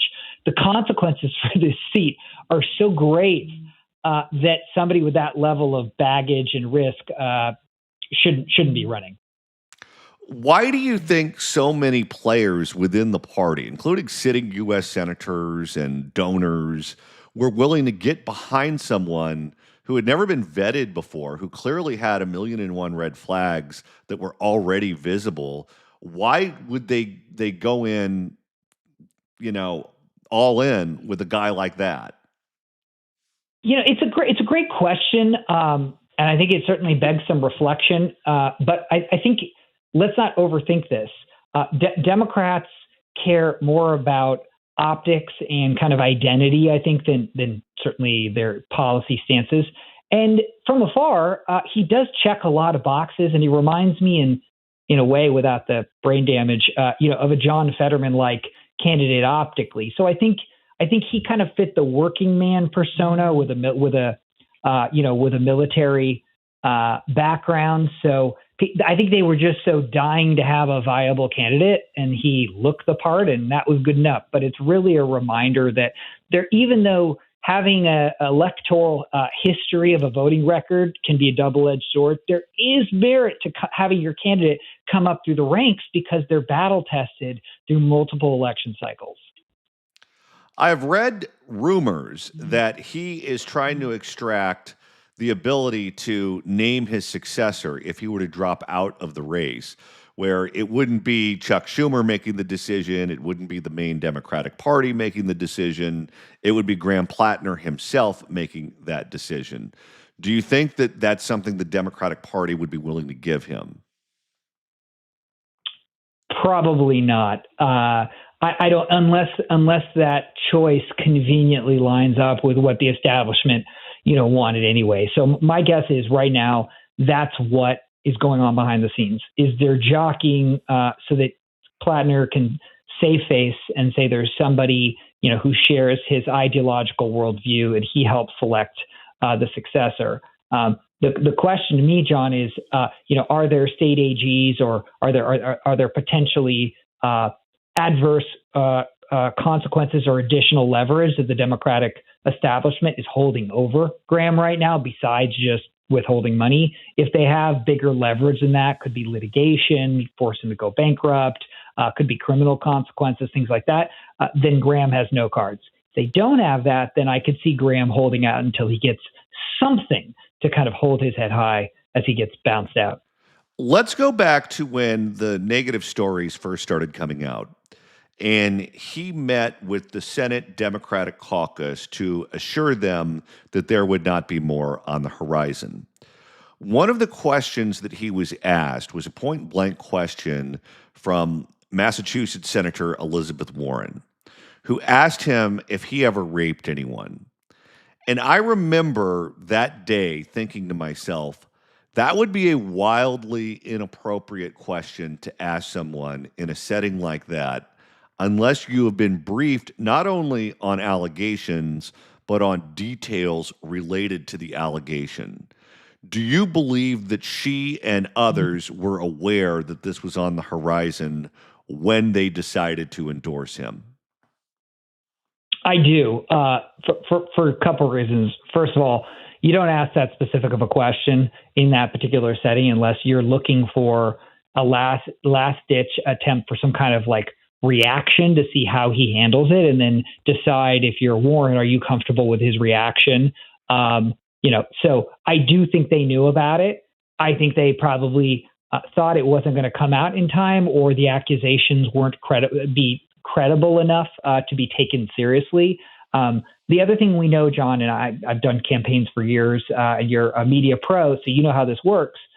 Typically, when these hit pieces come out, they don't generate in a 24-hour cycle, John. They're weeks and weeks in the making, meaning that since the hit landed on the rape stuff just recently, it means that it's been percolating with a team from the New York Times and others for weeks. And there is no way that an East Coast politician who's as plugged in as she is, like Elizabeth Warren, didn't know that this was coming. Let's say you get hired to run a race for U.S. Senate in a seat that is one of the contested seats that might determine the balance of power in the United States Senate. So you know all eyes are on you and your reputation is on the line. And you're working for a first-time candidate, you're working for someone who's a non-traditional candidate. What kind of oppo research do you do on your own candidate to know if there's something there that could potentially derail everything? So this is something we typically do in any kind of higher profile race, not just U.S. Senate races that I've run, but even gubernatorial races, targeted congressional seats. It's called the self-vulnerability study. And first, you do a resume check. You do the basics, John, things that your candidate has said publicly. You get copies of their resume, then you request, the actual credentials, whether it's, the degrees from their supposed colleges or their military credentials. So you do those basic fact checks. But if it's a higher profile race or contested race, you actually add a human component to it beyond just what LexisNexis or an investigator would pull up online. And you start interviewing people, everybody that candidate has ever come into contact with. We're talking ex-girlfriends, ex-wives, kids, grandkids if they've got them, neighbors, coworkers, former business partners. And if you talk to 20, 30, 40 of those people, you start to get a profile and understand if there's there. That is required. And we know, John, from coverage that did not happen with Graham Plattner. He was quickly catapulted, caught fire, and the consulting team that is kind of more the DSA kind of liberal wing of the Democratic consulting class didn't do any of that level of diligence. John Thomas, Republican political strategist. You can follow him on X at The Thomas Guide. Thanks so much for stopping by. Thanks, John. Appreciate it. It's the John Phillips Show.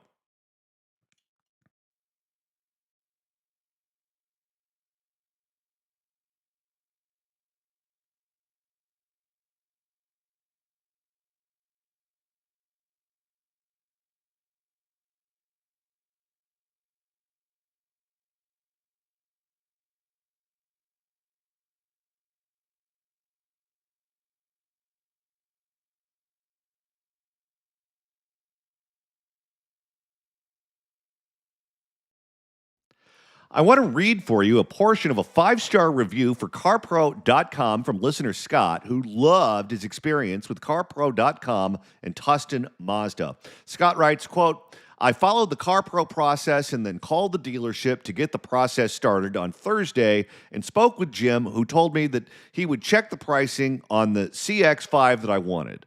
On Friday, he called with the pricing I wanted. I made airline reservations on Saturday. Josh, Jim's associate, followed up with me in the morning and asked me if I'd like a ride from the airport to the dealership, picked me up at the curb, took me to the dealer, and 2 hours later, my wife and I were on our way to the beach in our new car, with Chick-fil-A provided by the dealer. My wife was happy. We did not get the runaround. All went smoothly, and we love the car. If you want this kind of VIP treatment and amazing pricing, go to carpro.com, or you can call or text Tom Haynes directly at 818-435-6797.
It's the John Phillips Show. 800-222-5222 is the telephone number.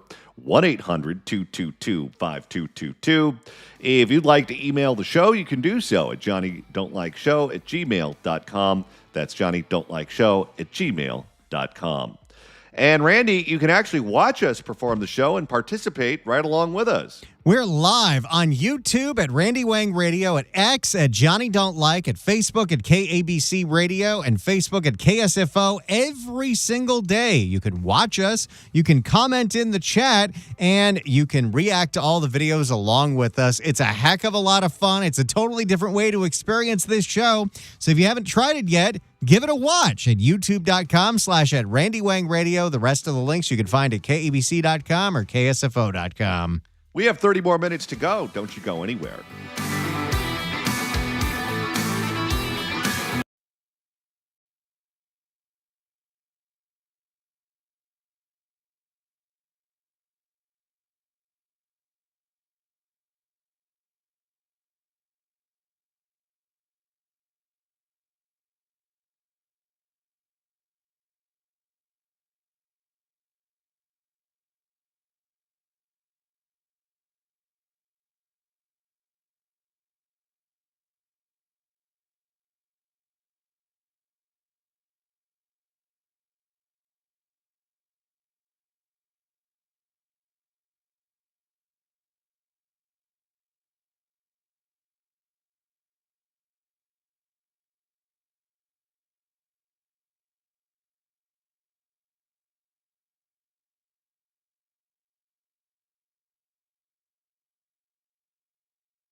It's the John Phillips Show. 800-222-5222 is the telephone number. 1-800-222-5222. If you'd like to email the show, you can do so at johnnydon'tlikeshow@gmail.com. That's johnnydon'tlikeshow@gmail.com. And Randy, tomorrow, our standalone podcast, the Accountability Podcast, we're going to drop a new episode.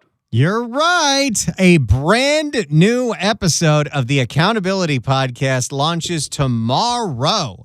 You can subscribe ahead of time, and that way it shows up right in your inbox. So on Apple Podcasts, I don't know why. The easiest way to find it is just searching KABC. I don't know how they did the tagging for that.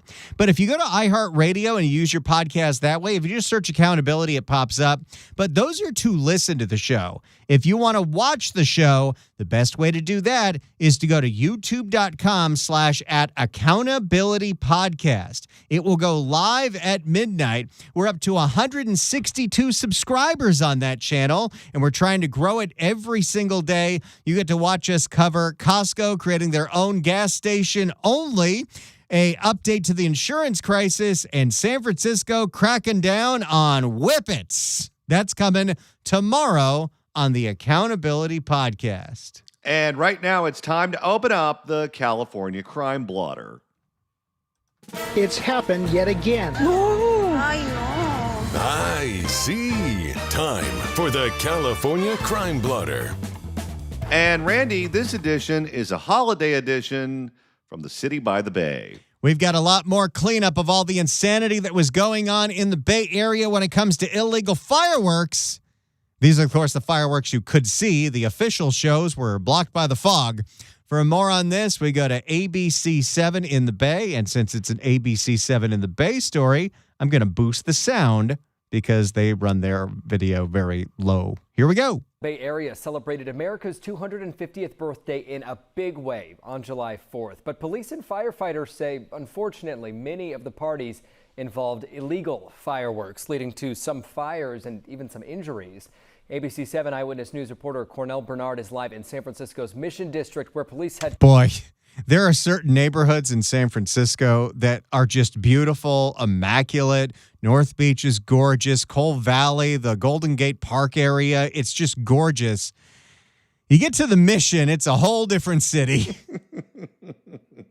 to disperse crowds of spectators. Cornell. Yeah, hey, Cameron, we are live at Harrison and 24th Streets, where I have to tell you, firework debris is really all over the place. Yikes. Are those mortars? The Lurie strategy has been, let's clean up the rest of the city, but leave the Mission, Soma, and the Tenderloin to the dogs. And, well, if you live there, it probably isn't great. But if you're a tourist and you know which neighborhoods to not go to, San Francisco is so much fun right now. Streets here on the sidewalks. On July 4th, police in riot gear tried clearing the streets and stopping illegal fireworks shows. July 4th was loud and explosive in San Francisco's Mission District. Block after block hosting impromptu illegal fireworks shows. Many residents say it felt like a war zone. Lots of firework debris now litter Harrison Street, where Travis Hayes lives. Oh, man, I couldn't even sleep. It was crazy. Whoa. Is he having to cover his trach hole? I think we've got a straight-up tracheotomy guy as the man on the street on the illegal fireworks story.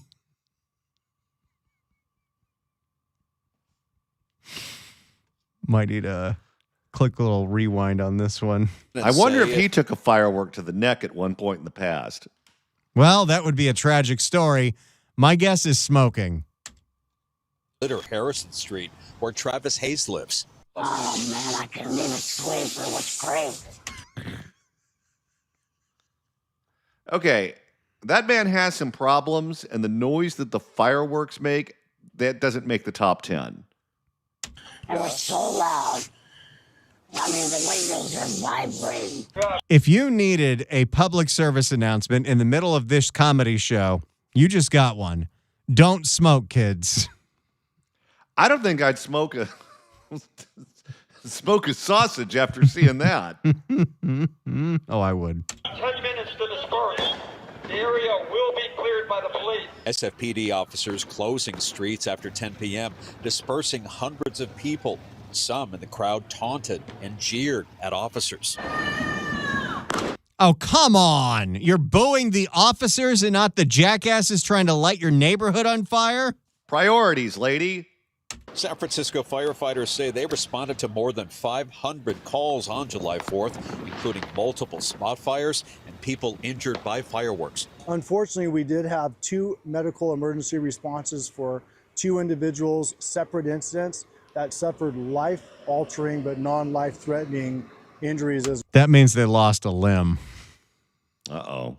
Well, hopefully they aren't engaged and it's not the ring finger. The result to firework explosions. Mayor Daniel Lurie getting... You know, we should start really doing that report to really aggregate these numbers. I want to know, how many fingers did San Francisco lose? How many toes did Oakland lose?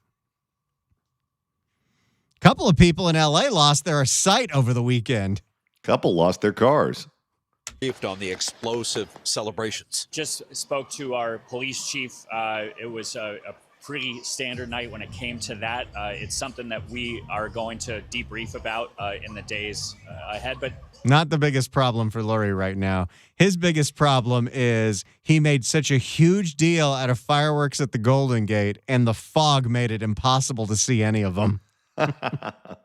And they told everyone to take Muni, and there were people that took the bus, and the bus was stuck in the gridlock traffic, and so they took Muni and were late to see the no fireworks. Need to go back to the drawing board next year. what I am so proud of is our sheriffs, our park rangers, our police kept people safe overall. In the East Bay, illegal fireworks lighting up the night sky, being seen and heard from Oakland to Antioch. Firefighters say responding to firework incidents is part of the job, but still frustrating. I would say that our frustrations are shared equally with our community members, as your San Francisco firefighters are your community members. We see and hear the same thing that you are, but we also have to respond. Okay, I don't know if you saw those details, but it looked like they were shooting the fireworks directly into the power lines. Yep. That makes a bigger boom. The people who do this have no respect for the neighborhood they live in, let alone the city they live in. Folks who live in the Mission District say they are used to illegal fireworks shows on the 4th of July, but some say this year it was especially bad. Police apparently making no arrests and Oh, come on, SFPD. Lurie says he plans to meet with law enforcement next week to review the city's response and crackdown to illegal fireworks. We're live in San Francisco. Cornell Bernard, ABC 7 Eyewitness News. I mean, SFPD was stretched very thin that night. It's very possible that so many officers were busy doing crowd control for the Golden Gate fireworks show that could not happen because fog. All right, Randy, it's time to reopen the blotter. Okay, let's do it. If the cashier is dummy. We couldn't make this stuff up if we tried. I said, hell no, baby boy. Let me get up on out of here. It's the California Crime Blotter. So it wasn't just the power lines and vehicles that people were aiming the fireworks at. Some people, Randy, were even aiming the fireworks at their neighbors' homes. That's fun. For more on this one, we go to yet another report from ABC 7 in the Bay. All right, I have the volume cranked as high as it can get. ABC 7 does not make the volume very loud on these stories, but we are doing our best here. In the North Bay, a Petaluma man is facing felony charges after police say he intentionally launched a mortar-style round firework towards a neighbor's house. It looked like an opening salvo in a war. Happy 4th. You can see it right there on a home security camera. ABC 7 Eyewitness News reporter Cornell Bernard joining us live now in Petaluma. And Cornell, you spoke with the homeowner where that firework landed? Yeah, Larry, really a terrifying experience for that Petaluma family when that fireworks shell landed on their roof. A neighbor now facing charges for launching it. Whoa! Here you go, Petaluma. It was loud. Yeah, we thought a car blew up. And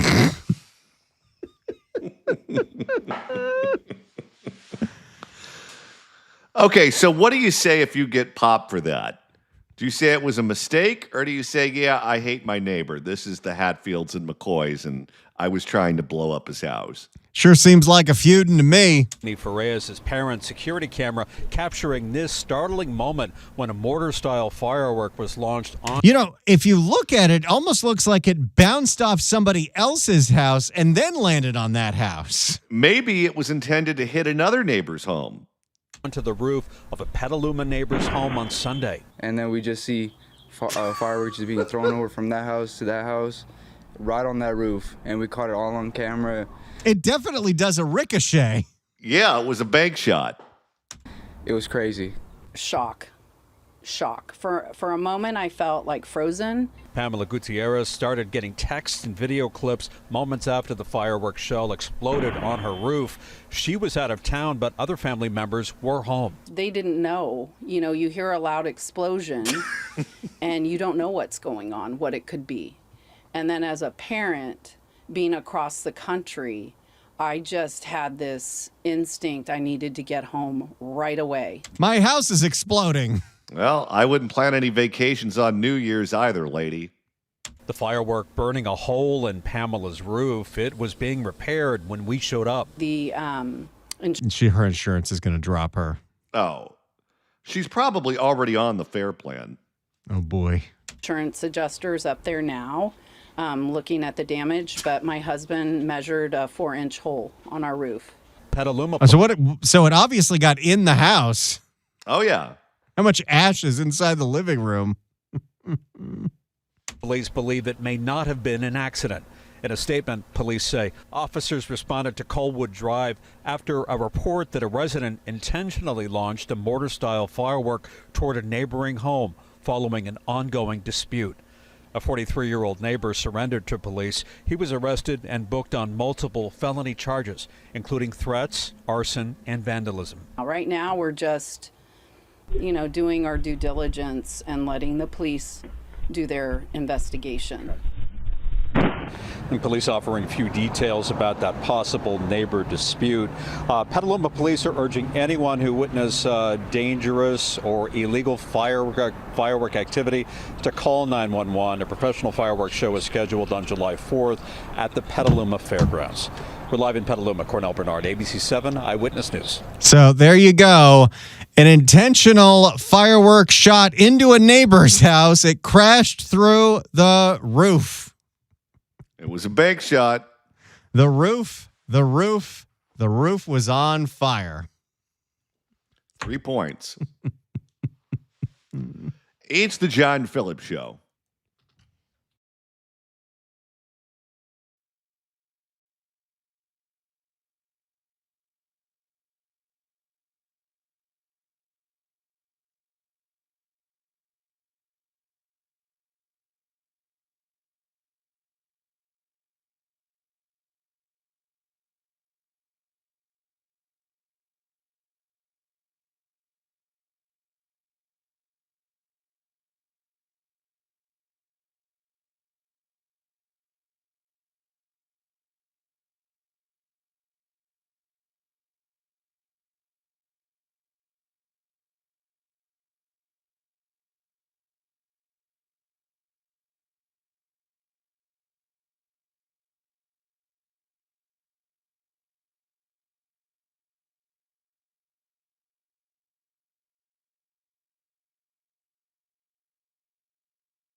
It's the John Phillips Show, and oh boy, Randy, our listeners participating in the chat. You know, I was trying to control the volume so much, I didn't even see the chat exploded in the last couple of segments as we open up the crime blotter, but I wanted to feature a couple of them, including Cynical, who writes in on X, 5 people lost an eye and 4 people lost a hand in San Francisco over the weekend because of lighting fireworks.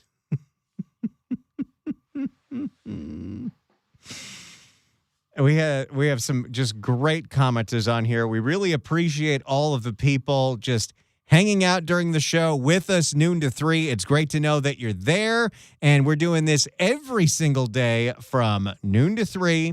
So if you could do us a favor, if you're on YouTube, make sure you like the video, hit subscribe, share it with your friends in your social circle. If you're on X, share this video and retweet it.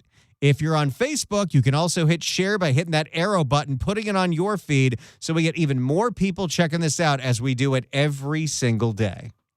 And right now, Randy, it's time to reopen the California crime blotter. Is this a blotter story? It's a blotter story, I think. I don't think it is, but we'll do it as not? We'll do it as a blotter story anyway. It's happened yet again. It's Wild Wild West out here. It's the California Crime Blotter with John And Randy. You're right, it's not a blotter story. We played the sounder anyway. Illegal street vending is taking over the gas lamp in San Diego. And do you know who San Diego police are blaming for not being able to arrest anybody for it? Who? Ricardo Lara. I'm very kind of sketchy. Boy, before Scott Wiener, he was due north for all things bad. For more on this, we go to Fox 5 in San Diego. We've been hanging our hat on this latest court ruling, but ever since the city tried to rein in the influx of illegal street vendors, there have been a number of setbacks. Now it appears the city of San Diego has backed off completely. And what, they're just throwing in the towel? I love the fact that these cities and counties and the state live to regulate us to death, but then every so often you have people operating without proper licenses and they go, oh, okay, go ahead. From Ocean Beach to the gas lamp quarter, licensed vendors supported by the business associations representing respective areas of the city say the latest situation is a disaster. The city really has just dropped the ball completely, decided that it's not important enough to enforce these illegal vendors that's been going on since 2019. And these vendors are so brazen, they're setting up right outside of established restaurants. That must drive you crazy. If you own a restaurant and you pay for all the fees, you have the inspectors come to take a look at all of your food and your kitchen, and you get fined and you get knocked and you have to deal with all of that insanity. And then you have someone operating right out in front of your door and they don't have to do any of that. Well, and for as much as we want to talk about how environmentally conscious we are, you know what happens with a lot of these street vendors? They dump the grease from their traps right in the middle of the street and it goes down the storm drain. And they're basically stating that the state, SB 946, is the reason.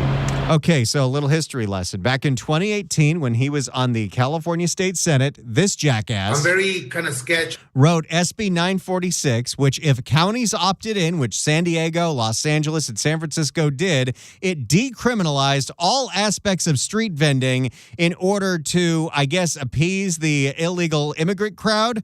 And what it meant was law enforcement can't do anything when it involves illegal street vending, whether that's you just don't have a license or you're selling stolen goods in the Mission or MacArthur Park. It is a public works or a public health matter. And what happened in the Mission in San Francisco is the public works employees were getting beaten up by the people selling stolen goods and nothing could be done about it.